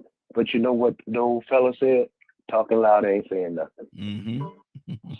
Because if you don't want to reason, you want to be another form of dictation. That's a plague. Yeah. And it is a control mechanism that we don't even see. It happens all the time. And it happens over and over again because we don't want. That we don't understand and we suffer. There it is right there. Right there. We suffer. That's what happens when we sing the song again, man. Get him some music. Man, look at here, man. Man, we ain't trying to have no concert over here, man. We having a discussion, man. We ain't having no concert. What the world y'all trying to do around here, man? Go ahead, man. I'm sorry. Man, what y'all trying to do, man? This ain't no concert, man. Let me go to Toya with a T. Toya, you back with us, sis? Toya, you back with us? I think I heard some background noise going on with Toya, so we'll come back to that. Let me go to Mr. Hicks. Mr. Hicks, what's on your heart, sir? Wow. I sort of feel your I feel your energy. Yes, sir. And I think that, and I was going back to that thing again in my household, right? And I think the whole thing, most of my life, I was struggling was liberty, the freedom to find my own way, you know, or freedom to be accepted as I was, and not have to, that I have to do this to be, you know, I have to go to church with you to be accepted, or go to, you know. Yeah. So I think as a body of people, and this, when I look at it historically, it's like a big body. There are different parts of this body.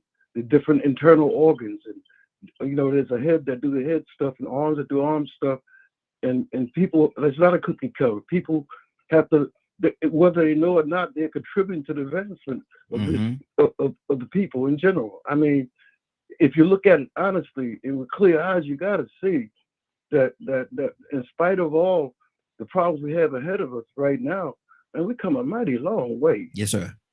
We have. We have come a mighty long way with a system that was designed and attempting to crush us at every point. But somehow through all that journey, through all that, the middle passage, through all that stuff, man, we here. And I think we just gotta learn to. It's about acceptance and giving people a chance to grow, the liberty to grow to where you think they should be. But you know, we all come here with different missions from the Creator, and it's and our life is trying to find out what is my gifts and what's my mission and how can I apply it. You know, and I started home first. Started home inside my heart first, then reaching out to my neighbors, my children, my exes, and all that stuff. Yeah, yeah. But it's like a relationship. They keep growing. You know, once you have these relationships, they never die. They just change. That's good. That's good. Rico, talk to me, brother. Yeah, what we on now? I mean, I've been listening, but I'm sort of, Well, we're trying to get to we're trying to go toward a solution. Where I want to go with it is toward a solution based to some of the diseases that people say that we have. So what are some of the diseases what are some of the solutions to the disease that you posed to us earlier? First, I think the first solution is finding out that you have a disease or an infection. Because some people don't realize that they're infected with that disease of greed and selfishness. You know what I'm saying? They think it's normal. That's just the way things is. That's the way it is. Dog eat dog world. So it's really hard to break people out of that illusion or out of that programming. So, Cassandra said a key word, man. I'm going to go back to a post I made the other day. I said reparations and revolution or reparations or revolution. So, some people went to talking about reparations and they thought I was talking about money. I was like, nah, man, that's repairing white people and black people, because white people need to be mentally repaired too. See, everybody went to thinking about the physical man-made design. But I was thinking about the God design of what needed to be repaired, the mind. Then somebody else came back and said, you sound crazy. You need weapons for a revolution. I said, no, I'm talking about a mental revolution. There we go again. So Cassandra said a revolution. Some people might think, well, who you gonna fight? You know you can die. No, well, who said something about violence and aggression? But see, there we go. We don't caught up into the way man thinks. And we sleep at the wheel. Somewhere we need to wake up and understand, you know what I'm saying, what this revolution needs to be. We need to understand that we have been infected with a disease of this dog eat dog mindset. And that's why being selfish is sort of rewarded and normal. We actually don't keep people accountable for doing selfish things. We actually vote them back in the office sometimes for being selfish enough to sit up on a podium while you run for president and pick with a disabled person. Shaking like them and everything. You see what's acceptable and what's rewarded? Man, I mean, just think about the different people that have been elected president and then the people that condoned it. Up and down the line on both sides. The people that we look at as influencers or as famous celebrities, they get away with certain things and have access to do certain things. Fly a little girl from island to island, country to country. That's a selfish thing to do. But it's also selfish for you to fly that jet and know what's going on and keep your mouth shut. Exactly. So it's hard for people to understand the part that they play, even when they see it. And sometimes they say, "Oh, that's wrong. What did you do about it? Did you say something? Did you go along with it? Did you keep your mouth shut?" Because when it all boils down to it, you can be a contributor just from you being selfish enough to say that I don't want to get involved. I don't want the people coming saying under me. I make posts sometimes, man, people get mad and they'll come at me, and then there'll be other people in my inbox, man, what's wrong with them? They embarrassing. They sound stupid. And I'm like, yeah, but you saying it behind the scenes. You ain't saying it out front. Oh, I wanted to say something. I started to say something so-and-so, but I ain't want to have to cuss them out. Don't nobody like to sacrifice themselves. Exactly. So when you have to get rid of being selfish, that means you got to sacrifice something. That's the other side of it. And a lot of people don't like to sacrifice. So that's why they continue to be selfish and make the decisions that they make. And the reason why other people continue to suffer. Good deal. Not understanding that whatever you accomplish or gain that came at somebody else's expense is something that you shouldn't want to itself. But if you selfish, you won't care about who expense or who was disposable for you to accomplish what you accomplished. Okay. Stay right there, Rico. We got to keep this thing moving. Let me go to our captain. Captain, we're talking solutions right now. What are some of the solutions? Because a lot of people put a lot of different diseases out there, and all of them were very factual diseases that this society has. So, Captain, from what you're hearing and from what you've gathered from that, what are some of the solutions that we need to do in order to move forward as a society, as a whole? That's a $64 question. Yes, sir. Absolutely. Yes, sir. $64 question. Lord, if we had to remedy that, we would be wealthy. There's so many layers, man. You don't have to have an organization and being activists, boots on the ground. Just be a good human being, and that's your contribution to not being part of the problem. Mm-hmm. All of us think that we have to be out there as activists. No, just be a good human being, man. Yeah. That is so important Mm-hmm. to contribute to the rise and not the demise. Mm-hmm. I think God gave us all a gift, and we try to use the gift that God has given us to the degree of what the Bible talked about, the talents. Mm-hmm. What did you do with your talent that God gave you? Some say that they took the talent and they buried it. Some went out and used it to multiply, Mm-hmm. to bring others. Mm-hmm. We have focused on several things that's at our disadvantage. Number one, we do not control our own economic purse strings, but we do have the spending power of the size of the ninth richest nation on the earth. Our consuming power is awesome. Mm-hmm. We have to turn that consuming power into buying power. So we have to get rid of the self-hatred. And how do we rid ourselves of self-hatred? We must begin to teach our young people, in particular the community in general, the knowledge of themselves. Mm-hmm. Once you know who you are, then you have a great appreciation of who you are in others. So we need to teach the knowledge of ourselves. And then third, we must begin to do everything within our power to not let the enemy divide us. Mm-hmm. We have to sometimes swallow our pride. Come on. And recognize we need each other.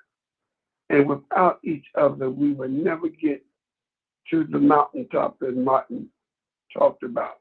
Mm-hmm. So lack of love and the knowledge of self-produced love, one, to begin to turn our consuming power into a buying power, two, and most certainly fight like all outdoors Mm-hmm. to not to be divided, but united. That's what I would say, dear brother. Good deal. Good deal. Ibrahim, what's on your heart? Yeah, I'd like to correct a couple of things, right?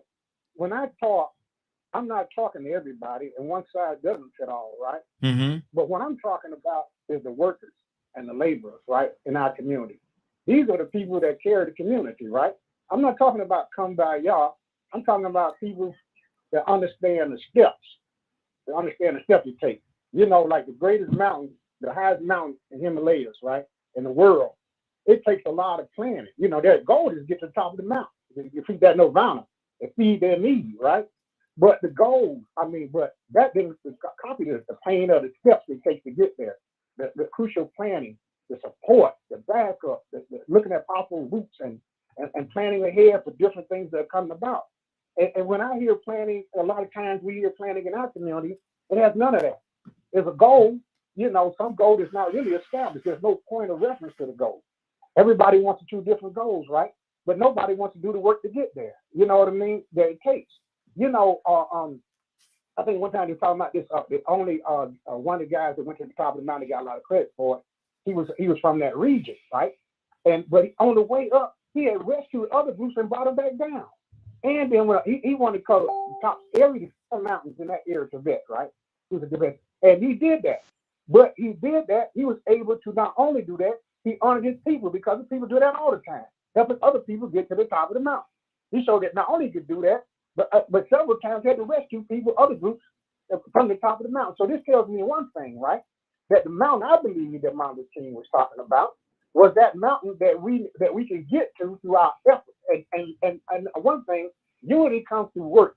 I've never seen a unity that just aspires by itself. It comes out of need, desperation, you know, the helping, you know, of other people because they have the same need and desperation you have. That's how we kind of came together at different times. And another thing, about history. We have been turned against history by a bourgeoisie, the Richard Ruffin, the one that wanted to talk about Charles X. He didn't read all. They didn't read all of his book, but they talked about Charles X. You know that somehow our history talks about degradation and starvation. It's a part of our history, right? But the great part of our history is that our survival. What did we do? What did we accomplish within all that? That, you know, because that way, if we were to actually look at the history that way, then we'd look upon ourselves and what are we talking about? What are we doing? You know, and it would come to almost zero. You know what I mean? We're doing absolutely nothing, and we're trying to reinvent the wheel. The plan has always been established. It's been said over and over again. You know, it's said in my family, and my father probably told his father probably told my father and mother. You know, it's a go ahead. You know, conquer this world, right? Be somebody, grow. You know, and be plentiful, not just multiply, but be plentiful. You know what I mean? And create your own space, right? Be great. Be that one that we're looking for to come. You know, and that's what scared a lot of people, white people in America back then. Mm-hmm. You know, that those people were trying to rise up and take control of their environment and their destination. But we don't want to do that now. You know, so the middle class, like you look at the history of the middle class, they tell us the civil rights started in 1955, and this lady Rosa Parks and Martin Luther King. No, that was the NAACP, and it was a 14-year-old girl that started, Claudette Colvin. I stand for her, and I will approve it, right? But another thing too, we don't want proof. When they said this is a revolution, I come with proof. I come with proof. I come with the history of action for people. Anywhere you want to go, if I have an action, this is a startup. I didn't just wake up one morning. This is 71 years of going through the struggle, right? You know, being born into a segregated South, a Bible Belt, oppressed religion, oppressive people's culture and everything. You cannot change the minds of white people. And I think it was I don't know if it was Marcus Garvey or somebody said, oh no, Malcolm X said that why we start trying to change the minds of white people and we need to change the minds of our own people, right? That's success for us. Revolution is broad, it's challenging, right? It's a generalized term. The actual doing of it is a very concise, planned out matter. It's what your goals are. Do you want to be in control? Do you think you can bring a better way of life? Right? Ask those questions. Can you still supply water? Can you supply food? Can you do all these things? Can you keep the airlines going?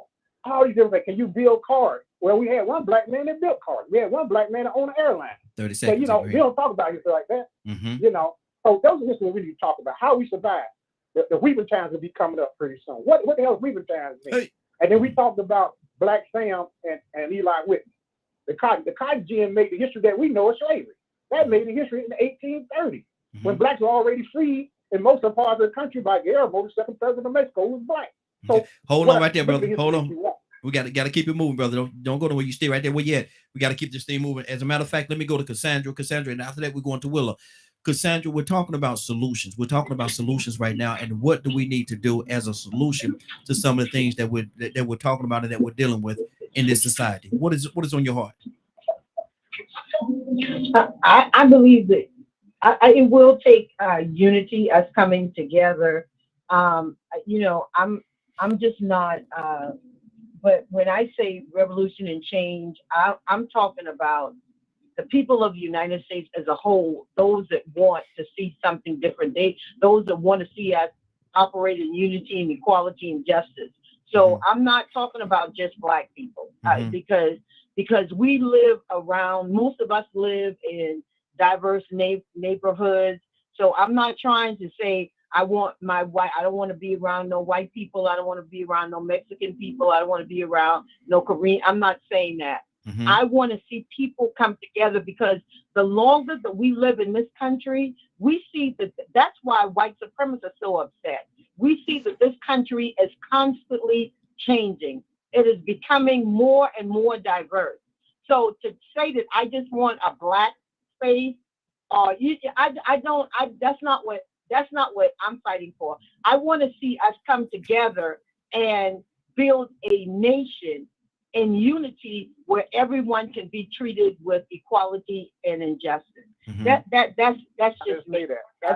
Hold on, brother. What are you talking about? What is he talking about? Hold on. Both of y'all. Hold on. What is he talking about? Cassandra, Ibrahim, hold on, y'all, hold on. Let me keep this thing moving because we're about to take a turn, and we're not gonna do that. We're not gonna do that today. Willa. Yeah, what did I say? Nothing.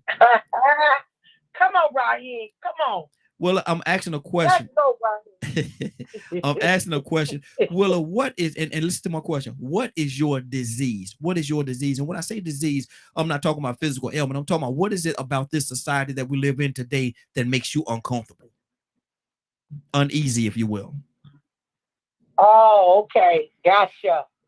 Well, I'm going to say the behavior. Mm-hmm. The behavior of our young people is what really makes me uneasy for several reasons.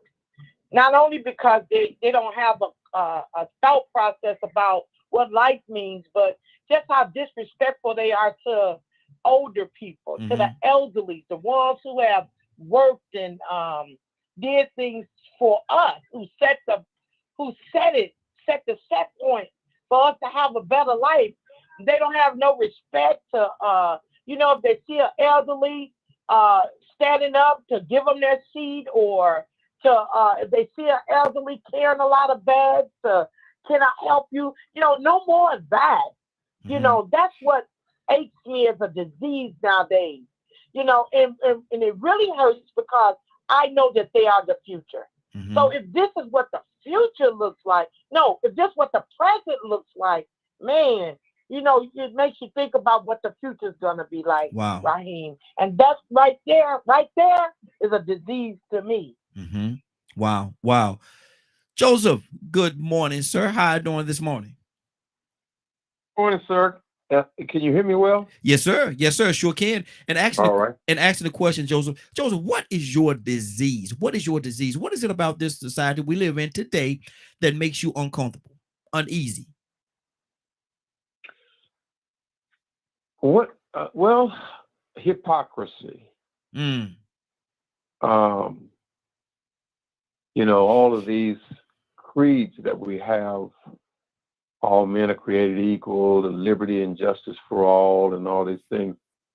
And then when I look at the leaders, or the so-called leaders, and the way they try to manipulate political policies to maintain the status quo or promote a white nationalist agenda in a multiracial country.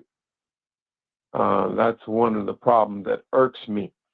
Coming out of the Civil War, I think it was Abraham Lincoln who said that woe unto the ones from whom offenses come. And he was speaking about slavery. He said it was God's will that the North and South would pay for 250 years of unrequited labor.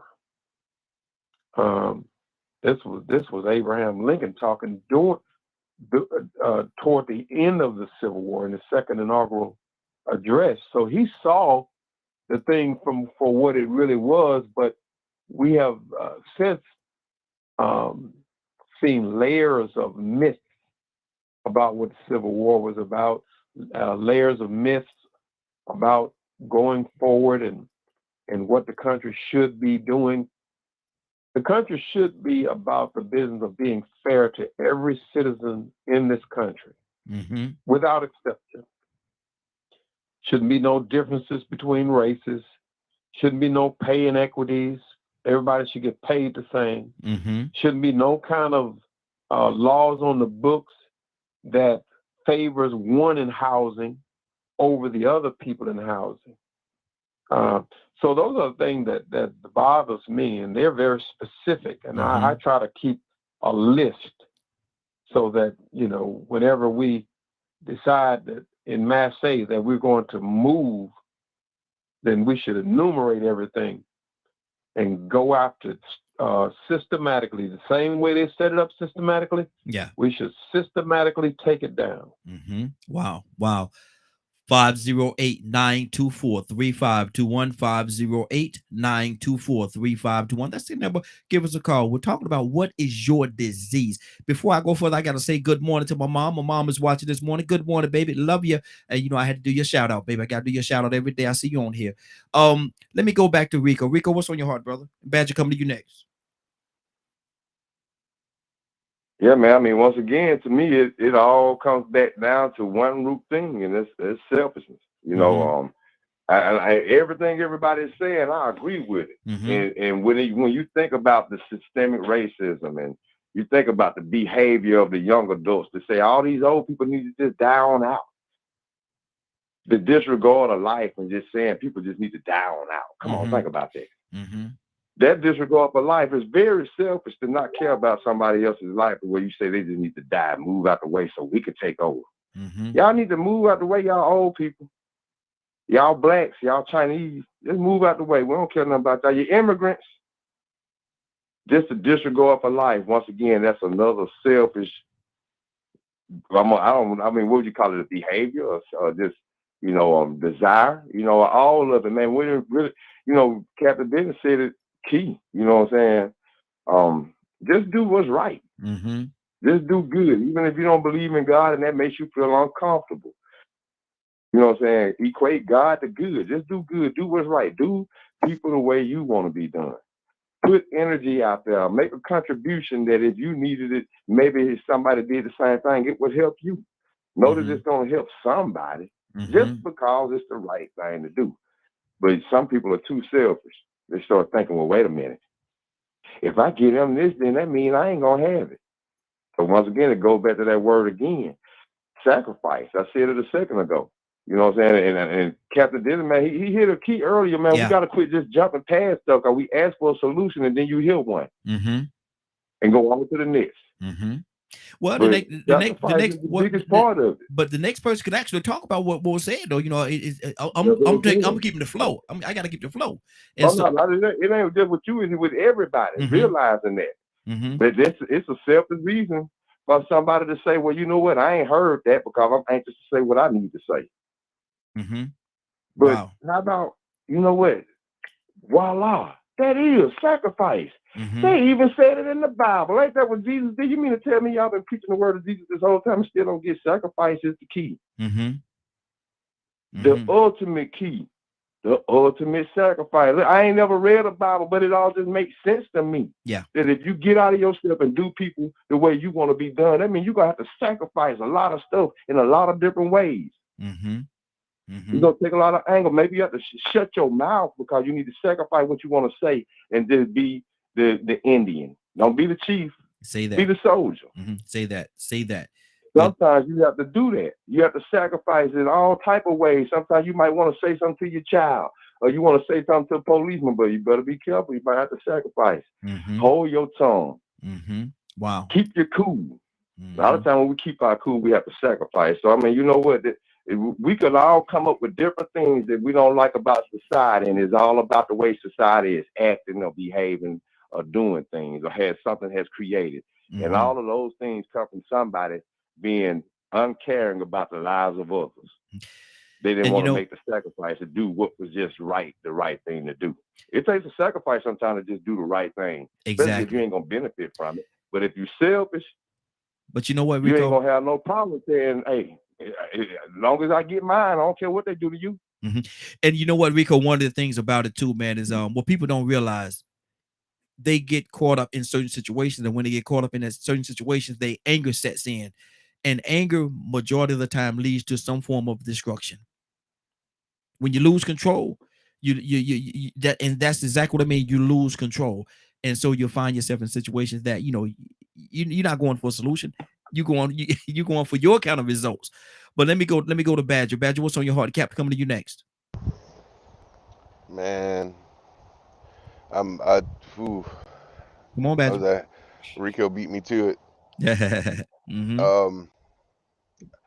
And that's something that I've tried to say many times. Mm-hmm. Like when we were talking about like confirmation.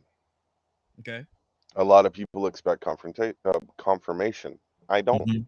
Mm-hmm. Because to me, if I was able to do something, it's because Great Spirit allowed me to do it. And to me, that's what being a servant is all about. You sacrifice your time, you give your time, because that is the greatest gift that we are given. Why don't we return it? Why don't we also give too? And that helps combat selfishness. It helps combat greed. It helps combat so many things.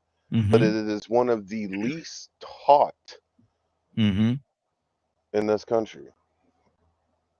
Is how to, because think about a lot of things growing up.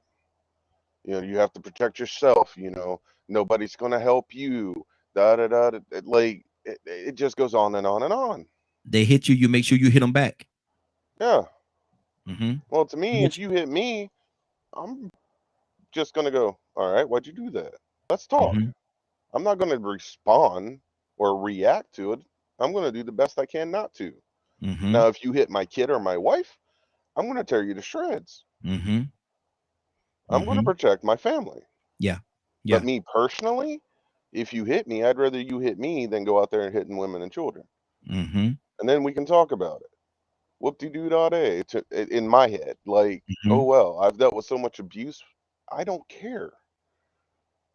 That's good. That's good. In that moment, I'm serving, and that's the way I work so hard to walk and live every day.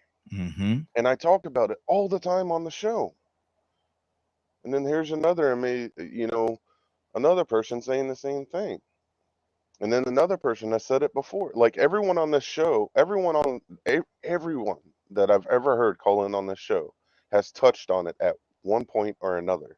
The next step is to do it. Is to do it. Good deal. Good deal. We're gonna go in this order right here. We're gonna go on Captain. We're gonna go Toussaint. Then we're gonna go to Mr. Hicks. Cap, what's on your heart, sir? Yeah, but I don't support it. It's really great to be among the Morning Glow show. I get so much from it.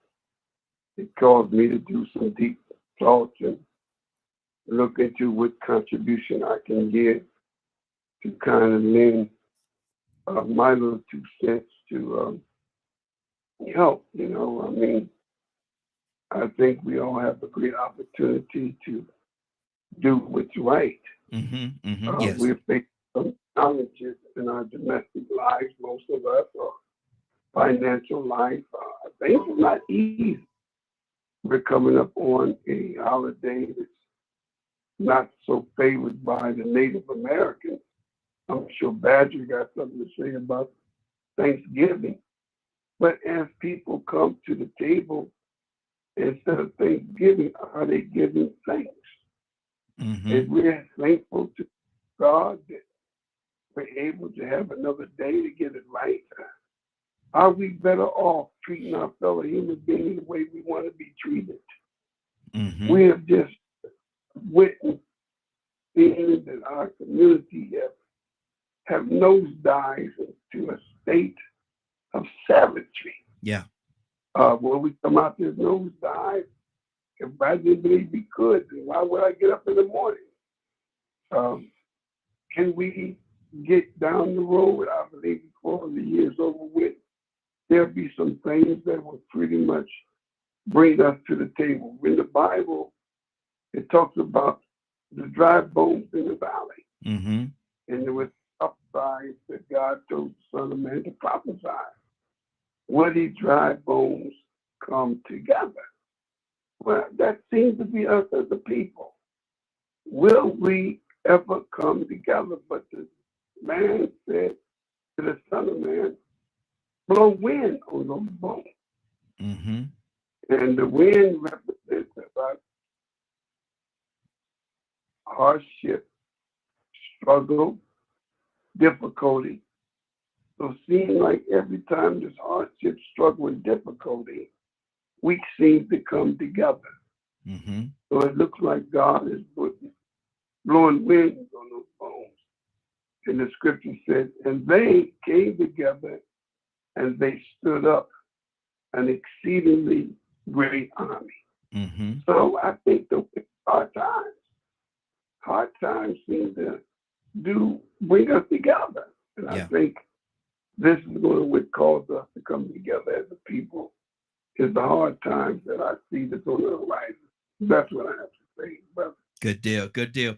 Let me go to Two-Star. We're going to go to Two-Star. We're going to go Hicks. Then we're going to go to Leonard. Two-Star, what's on your heart, brother?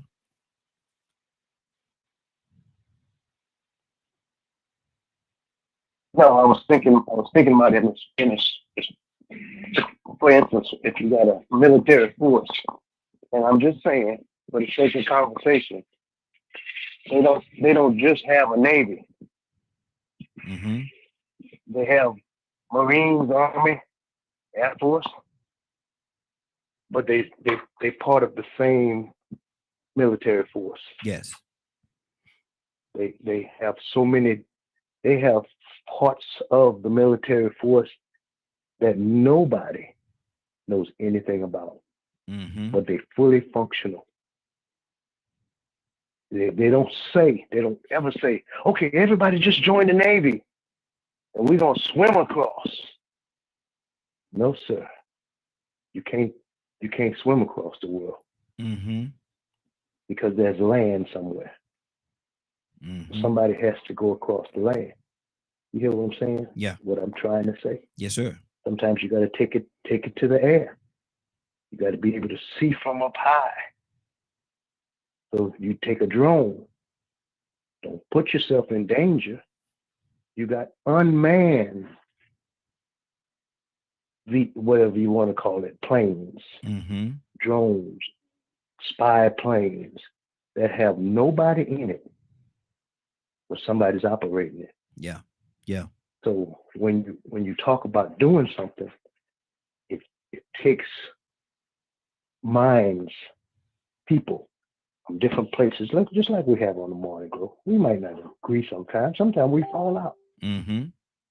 Not totally, because we keep coming. That's a good thing. Yeah. Because if you just walk away from the fight, then what's the point of you joining in the first place? So that's what's on my mind. Good deal. Good deal. Let me go to I say Mr. Hicks. Mr. Hicks next, and after that, going to Leonard. Then we're gonna circle back around. Mr. Hicks, what's on your heart, sir? Wow. Tucson, that's good. I guess whatever I was thinking sort of pivot off what he just said. I see that these talks, this communication is, for me, it's therapeutic. It gives me a chance to reevaluate my thoughts and how I present myself. And I think without the I wouldn't have much of an opportunity to do that. I learned so much about me and about others. So I guess, so somewhere during this conversation this morning, maybe a mixture of what everyone said at different points triggered something inside of me, and I had a sense of peace. And I guess I didn't know that I didn't have the peace until I felt the peace. With this, I always follow elections. I follow the posters. I always have since Kennedy, since I was in high school. We did it as a student process, and I always done that. And it gets you tired in knots. It's like watching a basketball game and rooting for a team. And I think how I begin to use basketball in competition as something for myself is to watch a game and not have lives, not for a team. Just watch the act and develop what I'm going to root for as I watch the game develop based off the energy coming from the players. But anyway, I appreciate this format here, and I appreciate you. Everybody on this line, and let you know on some level that your words you might think you're throwing them out there, and it's not happening any effect. We're all affecting each other. That's the interconnections of the human being. Absolutely. That we're all connected. Absolutely. So, Absolutely. That's good. That's good. Good deal. 508-924-3521. 508-924-3521. Give us a call. We definitely love to have your input. We're asking, what is your disease? What is your disease? And when we say disease, we're not talking about your physical ailment. We're talking about what is it about this society in this day and time that rubs you the wrong way, makes you uncomfortable, uneasy, if you will. Leonard, good morning, sir. How are you doing this morning?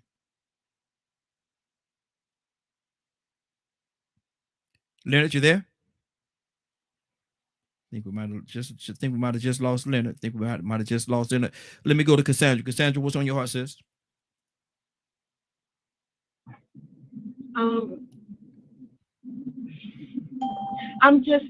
I'm grateful for the platform as well. I think that we, you know, even if we disagree, Raheem. Yes, ma'am.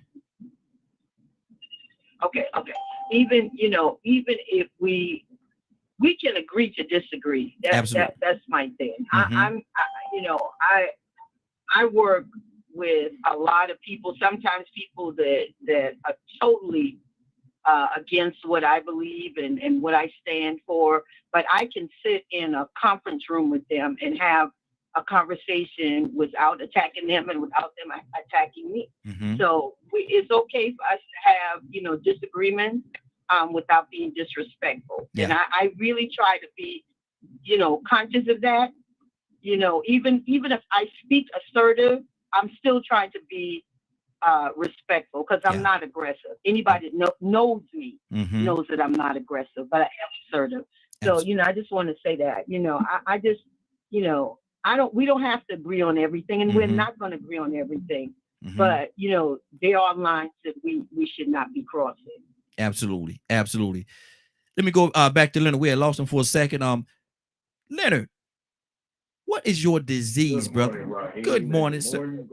Yes, sir. Good morning. How you doing this morning? I'm doing fine. Good deal. Good deal. What is your disease? When I say disease, certainly I'm not talking about physical ailment. I'm talking about what is it about today's society that irritates you to the top level of irritation? That's a word, brother. That's a word. What is it that irks you, if you will? Oh, the failure of people to stand up. Mm-hmm. I believe in fighting back. Uh-huh. And I don't understand why other people don't. I don't understand what's the argument about. I don't understand what needs to be talked about. Mm-hmm. Pick a side. Pick a side. Mm-hmm. I think that's what has changed about me, that I've gotten older. It has become more intense. Is that, if you're not going to fight, I'm not going to fool with you. Mm-hmm. If you're not going to do what's right, I'm not going to fool with you. I'm not going to get into it, but how you feel about this, that, or the other. Mm-hmm. If you're not going to do the right thing for the majority of us, I'm not doing nothing for you.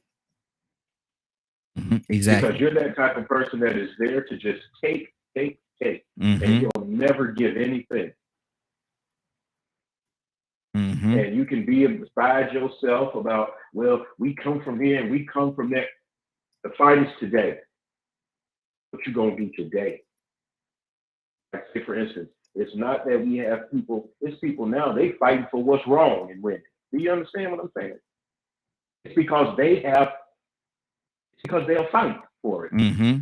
You wonder why this place is run so by the wicked? It's because they fight harder than you. Mm-hmm. Because they'll fight for what they want. You won't. You'll sit down and say, well, I'm black and the system ain't for me. Mm-hmm. Or I'm just a woman. Or I ain't nobody like me. Don't nobody like. It's not about that. What you gonna fight for? Mm-hmm. What are you gonna fight for? What you gonna stand up for? I hear people talking about our family's this, our family that. Well, hell, you left your mother and kids. Mm-hmm. Mm-hmm.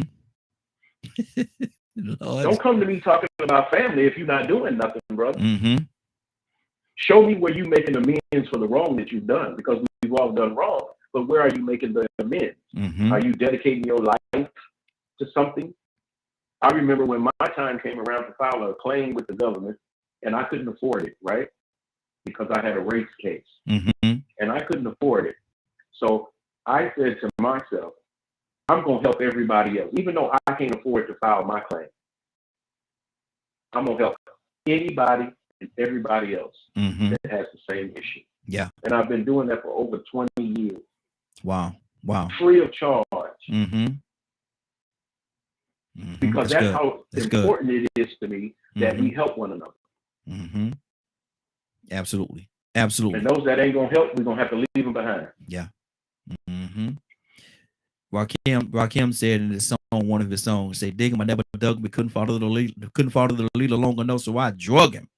It's a danger zone. You should have arranged this on face. Anyway, I'm about to go somewhere. Rico, what's on your heart, brother? You know, once again, to me, that's another example of being selfish, being greedy, being a deadbeat father or deadbeat mother or the neglectful, toxic mother or father. That's selfish. Man, I saw a post earlier that said when losing is an option, then you've got to do everything possible to win. That's true.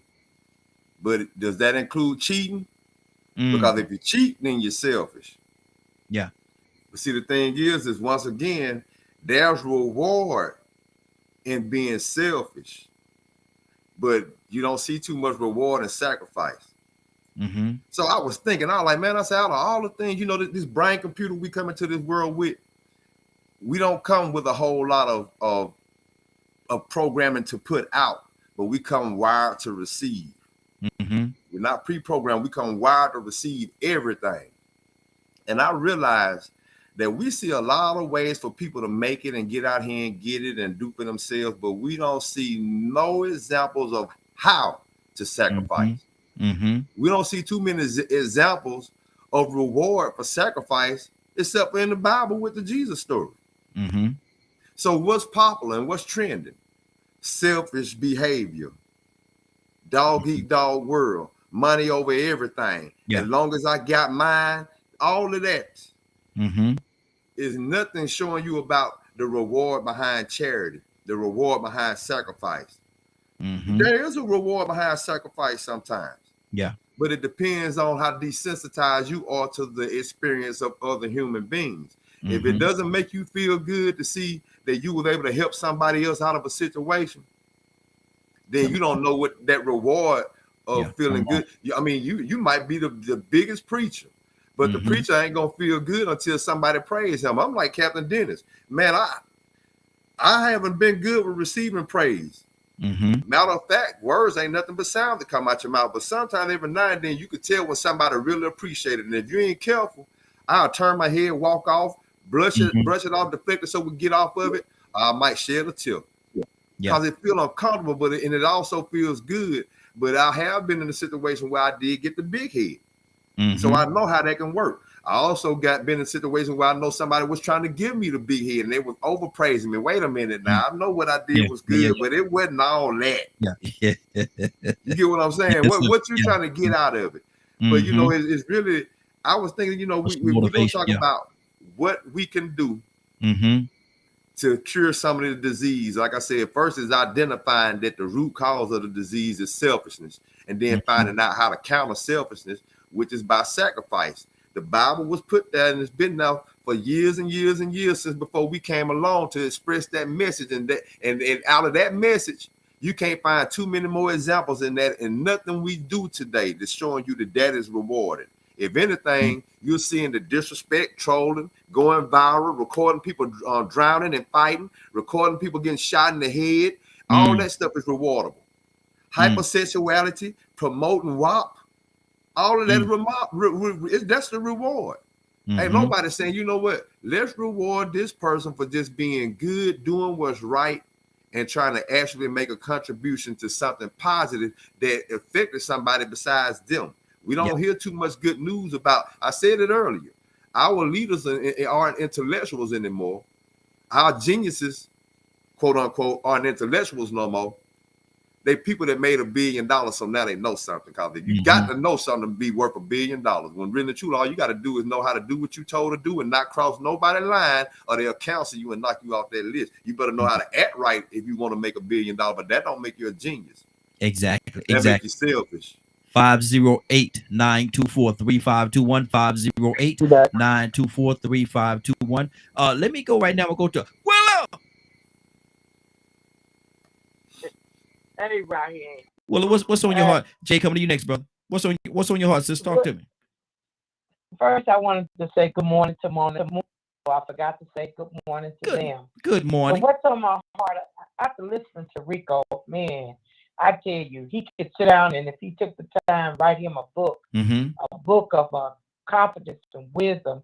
You know, a lot of times, you know, I know Rico said that he don't read, you know, he don't read the Bible. He's not a real spiritual person, but I'm telling you, God is working with him because he got a good heart. I can see that he has a good heart.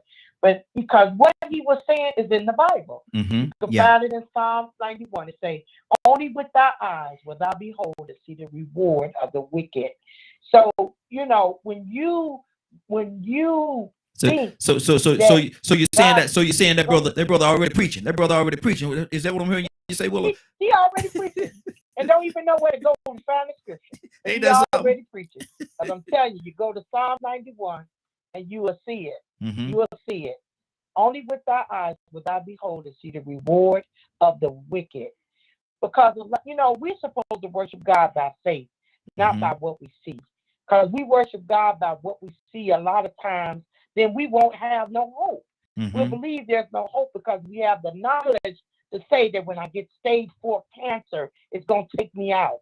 Then that knocks out your faith. Then you can't, then you won't believe that God can conquer anything. He can heal anything because your knowledge will be saying, man, you know, stage 4, so-and-so died of stage 4. So you see how that works. You know, so I just wanted to say, Raheem, that I thank you so much for this show because just like, I don't know who it was, but it gives me an opportunity to examine myself. Yeah, Captain you know, said it's that. not about me. I'm not that kind. I've never been a selfish person. And my heart is always with the elderly and with children. I love people, first of all. Yeah. And I always see the good in people. My husband said to me, Willie, you can't save the world. Stop, because sometimes he thinks that I'm being taken advantage of. But I tell him, I'm a farmer. I plant. And what I plant, I'm going to sow.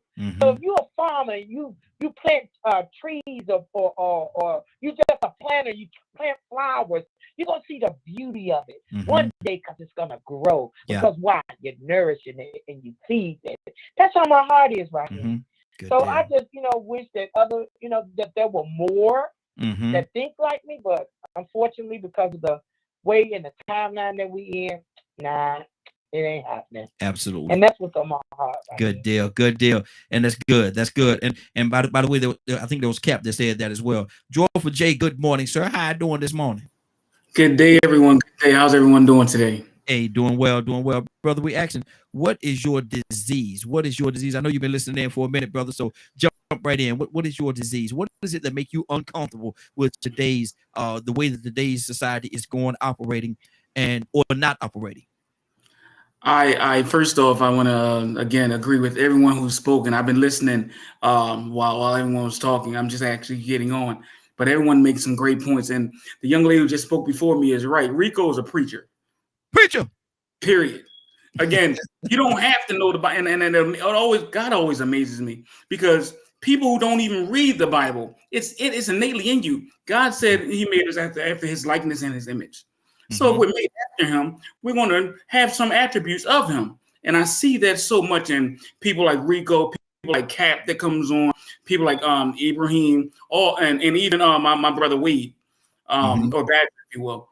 I see it, and it amazes me. Now, what vexes me about the disease is the no heart of people these days. People have no heart. In my opinion, and like Rico and other people said, selfishness. You remember, if those who have read the Bible or who know anything about Adam and Eve or the devil, if you will, he was jealous that jealousy. So what was that? As Rico and other people said, that was selfishness. He wanted the attributes of Christ. He wanted to be like Adam and Eve. So because he couldn't do that, he devised a plan to take what they already had, what God had already given them. In the same manner, in today's society, as you've been talking about what's my disease and what's why people so easily into materialistic things, is because people want everything to show, as others said earlier, validation. I want to seem like I'm important too. I'm just as important as you. Yes, sir. Just like somewhere I read. Now I'm out of you, but you take it now. Somewhere I read was one brother stole another brother's birthright by giving him food because he was hungry.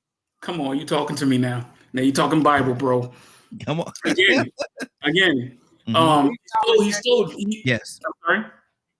He stole his birthright. Why? Because of jealousy. Yes. Yes. And it wasn't even him that was jealous. If Mhm. I mean, those who have read the Bible know it. It was mom. Mhm. It was the mom that wasn't the It was Abraham's concubine, if you will. Mhm. The other mom. It wasn't his wife. It wasn't Elizabeth. It was his concubine, and she was jealous. So she said to her son, because the other son is outgoing and he's going to get the birthright, you do it. I'm gonna tell you what to say. I'm gonna tell you what to do, so you can trick him and you can get what's his. And what is the world doing today as we look into 2022, about to be 2023? Everyone's trying to get everyone else's birthright. If you got the chain, I want your chain. I'm going to rob you and take it. If you got the money, I'm going to rob you and take it. Why? Because I want it so that I can have status, so that people can see me as being important. Not because I'm important, or not because you're important too, but because I want to have status. And my status is what motivates me to take from other people, to do whatever it takes to be in the status that I desire to be in.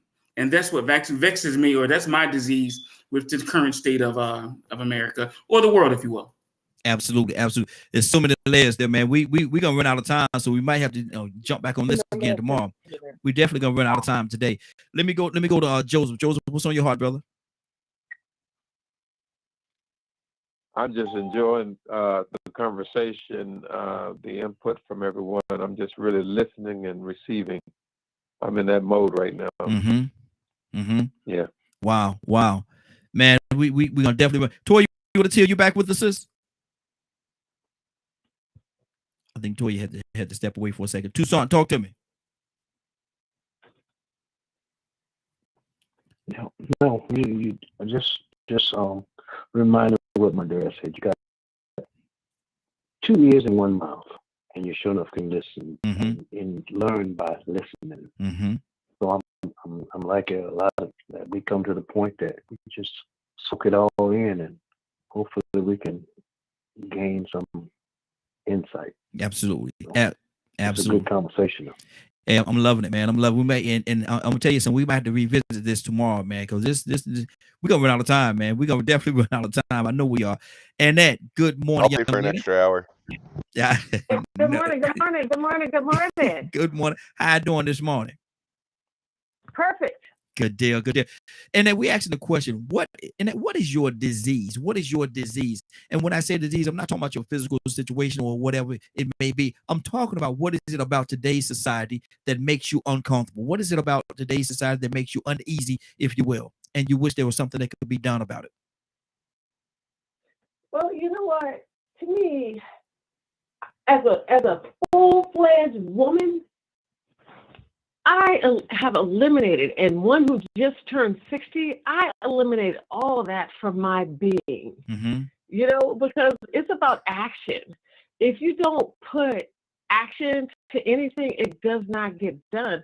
So it doesn't do any good for me to complain unless I'm going to get in and take care of the business at hand. The United States of America runs as a republic. And when they run as a republic, it gives the power to the people, okay? Got to give the people, what they want. We ain't having no concerts now. We ain't having no concerts now. What they want. Okay? When you get the people what they want, what it means is that we, the people, also have to give the people what they want. See, it doesn't say that the government has to give the people what they want. The people have to give the people what they want. So I don't get into all that because I grew up in Los Angeles, California. My dad had his own business. He was in real estate.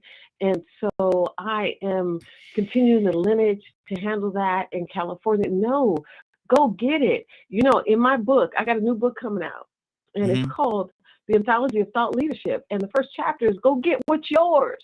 And when I say go get what's yours, it's go get what's yours, go get what's your friends, and everything. Go get it and take over the things that the government is really not supposed to be a part of. Wow. Okay. Good deal. Good deal. Captain, what's on your heart? Cassandra, come to you next. I like the sister said. I mean, that was That was on point, man. I mean, God.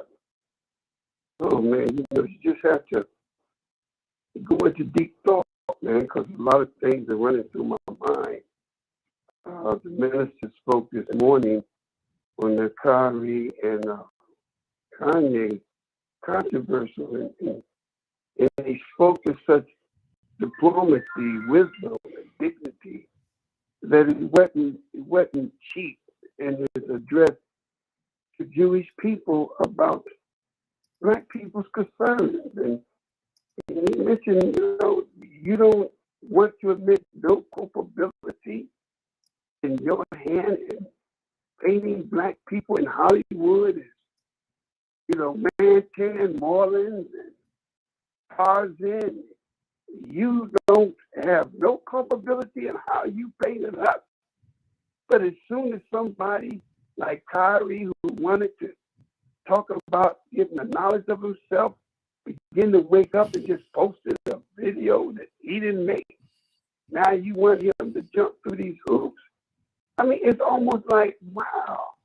No one wants to talk about the role they played in our demise, but everybody want to talk about their own struggle. So we are battling a knowledge of who we are, what we are. Even my Christian family on this line, I'm sure there's many things that I was blessed to say that make them have a better understanding about the nation. Maybe they didn't know. Mm-hmm. And most certainly, they have said some things that gave me some in-depth study about Christianity I may not know. Mm-hmm. But to exchange knowledge, Yes. to exchange one's experience, it makes us become empathetic Mm-hmm. to each other to the point where there is no insult. There's no insult. And as long as we don't insult each other about where we live and our experience, I really see, man, we turn in the corner. Mm-hmm. I mean, I don't know how long it's gonna we turn in that corner, but I do see, truthfully, in my 68 years on this planet, I see us getting it together. Mm-hmm. I really do. Yeah. And thank you, Brother Raheem and Morning Glow family, Yes, sir. for tolerating Brother Dennis. For real. I really thank y'all for being patient with me, because I'm learning, I'm growing, and God knows I may not be the man I should be, but thank God I'm not the man I used to be. Absolutely. And don't dismiss me, because God's not through with me yet, family. Hey, you my brother, man. Hey. I'm gonna love you. Ain't nothing you can do about it. That's just what it is. Cassandra, what's on your heart? No, I'm grateful once again for the team and everyone. I'm learning so much about me, about about our history, and about how we can. I mean, people on here really come up with great ideas about the things that we can do, change our situations, and I'm just excited about that. Every day I come on, I'm learning something new, and that's everything to me, because that's what I want to always be doing. You never can stop learning. That's to me. I feel like every day God is teaching me new things about me and about people. So I'm grateful for that, and this platform gives me the opportunity to learn. To God be the glory. I thought Cassandra was about to break out in a song, Rico, when she said every day. I thought every day I'm hustling. I said, oh Lord, Cassandra about to break out into a song. Lord Jesus. Rico, what's going on at 3:00 today, sir? First, let me commend Annette, man. She had got a pretty decent voice, man. And if y'all notice, anybody come on here with a decent voice, right? He ain't go to hating like, you know what I'm saying? He got something to work with. Y'all ever notice that, man? They come in, every sounding pretty decent, man. He go to try to mute him and stuff. Watch it. Okay, go ahead and sing then, Rico. Go ahead and sing, brother. I'm gonna give you the flow. Go ahead and sing. I can't sing. I ain't even play like you. I'm in my reality. I know reality. Look here. Look, everybody just want to hate on my singing skills, man. I don't understand it, brother. I don't understand. Well, what it is, you've been singing in the shower too long. The acoustics are different. They'll fool you in that shower, man. Them acoustics in that shower make everything balance out. Just right. Man, maybe that's what happened. I don't know. Can I get a chance to make a statement after? Brother, we got to get out here. Come, join us tomorrow, brother. We're gonna keep that thought right down. We're gonna come back to it tomorrow. Hopefully tomorrow the subject will be, you know what I'm saying, what are the different ways we can show and reward people for being unselfish and showing us how to sacrifice and how can we reward it, because it needs to become a popular trend. You know, it's been, like I said, I don't know how old the Bible is, but since then, you know what I'm saying, it's been trying to teach people to sacrifice and be righteous, and somehow we ain't rewarding that. So maybe that could be something specific we could get to, different ways that we can make sacrifice and doing the right thing rewardable or cool again. Yeah. Exactly. With that being said, if you missed today's broadcast and would like to hear or see the rebroadcast in its entirety, you can tune in at 3 p.m. Eastern Standard Time on www.dkmmediagroup.com. Good deal. And normally I will give everybody the opportunity, but I actually got a few things I got to do this morning. I got to get out of here. I got to when I get finished here, I got to run right out the door. So that's why I'm being a spin. I don't want nobody to think I'm being rude or disrespectful for them. That's not what it is. I have 3 or 4 things I got to do immediately after the broadcast. So I got to shut down. And that's why I was right at 10:05. I got to go. Willow, Raheem, are you ready? Are you ready? I'm ready, Raheem. I am so ready to receive God's word. Well, you Come know, on, Raheem, let's go. Only thing I'm gonna say, I'm just gonna say one thing. Let's go. Let's go, Raheem. Let us all go to the throne of grace this morning. Let us go to his throne this morning with absolute confidence, boldness, and expectation. Father, we thank you so much for allowing us to get up this morning to commune one to another, being on one accord, oh Lord. Father, you said that where there are 2 or more gathered in your name, that you will be in the midst. Father, I believe that not only was you in the midst, but your message went forth this morning, that some lives was changed, oh Lord. Father, I thank you for your word, and I thank you for your promises, Lord. I thank you for your word, that you sent your word to heal us, oh Lord. Father, I thank you for your word, that you sent your word to be a keeper in our lives, oh Lord. Father, I'm asking you to bind the enemy on every hand, Lord. I want you to bind him, Lord. Bind him because he's trying to become the prince and the king of this earth. But the devil is a lie. He's a liar. He's a father of liars. And Father, we thank you for not having us to be ignorant. I thank you, Lord. Touch each and every last one on this line.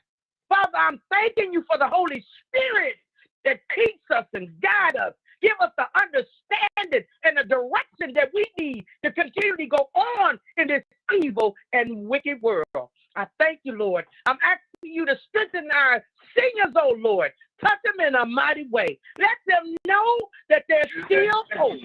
There's hope in the Lord, oh Lord. Father, we thank you. Father, I'm asking you to touch Raheem and the morning glow, Lord. Whatever's on their hearts, oh Lord. Father, I'm asking you, oh Lord, to come in continually with your grace and your mercy. In Jesus' name, amen, amen, amen. I believe that it's already done. Yes, Lord. Thank you, Jesus. Amen. Jesus' name. Amen. Amen.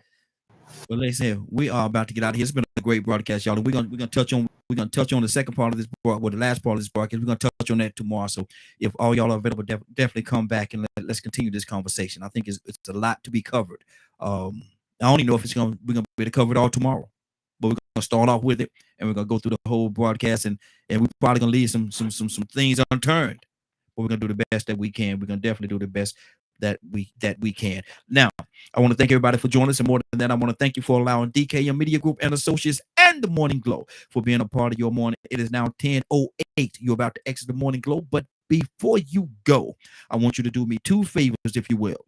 One, I want you to continue to pray for us because we're certainly praying for each and every one of you. Number 2, why this is real simple. I want you to go out there, find somebody and give them a hug, because you never know. It could be the only hug that they get, or it could very well be their last. Love you, and ain't nothing you can do about it. Have a great day and a better tomorrow. Then we shine some of this light in you from the morning glow.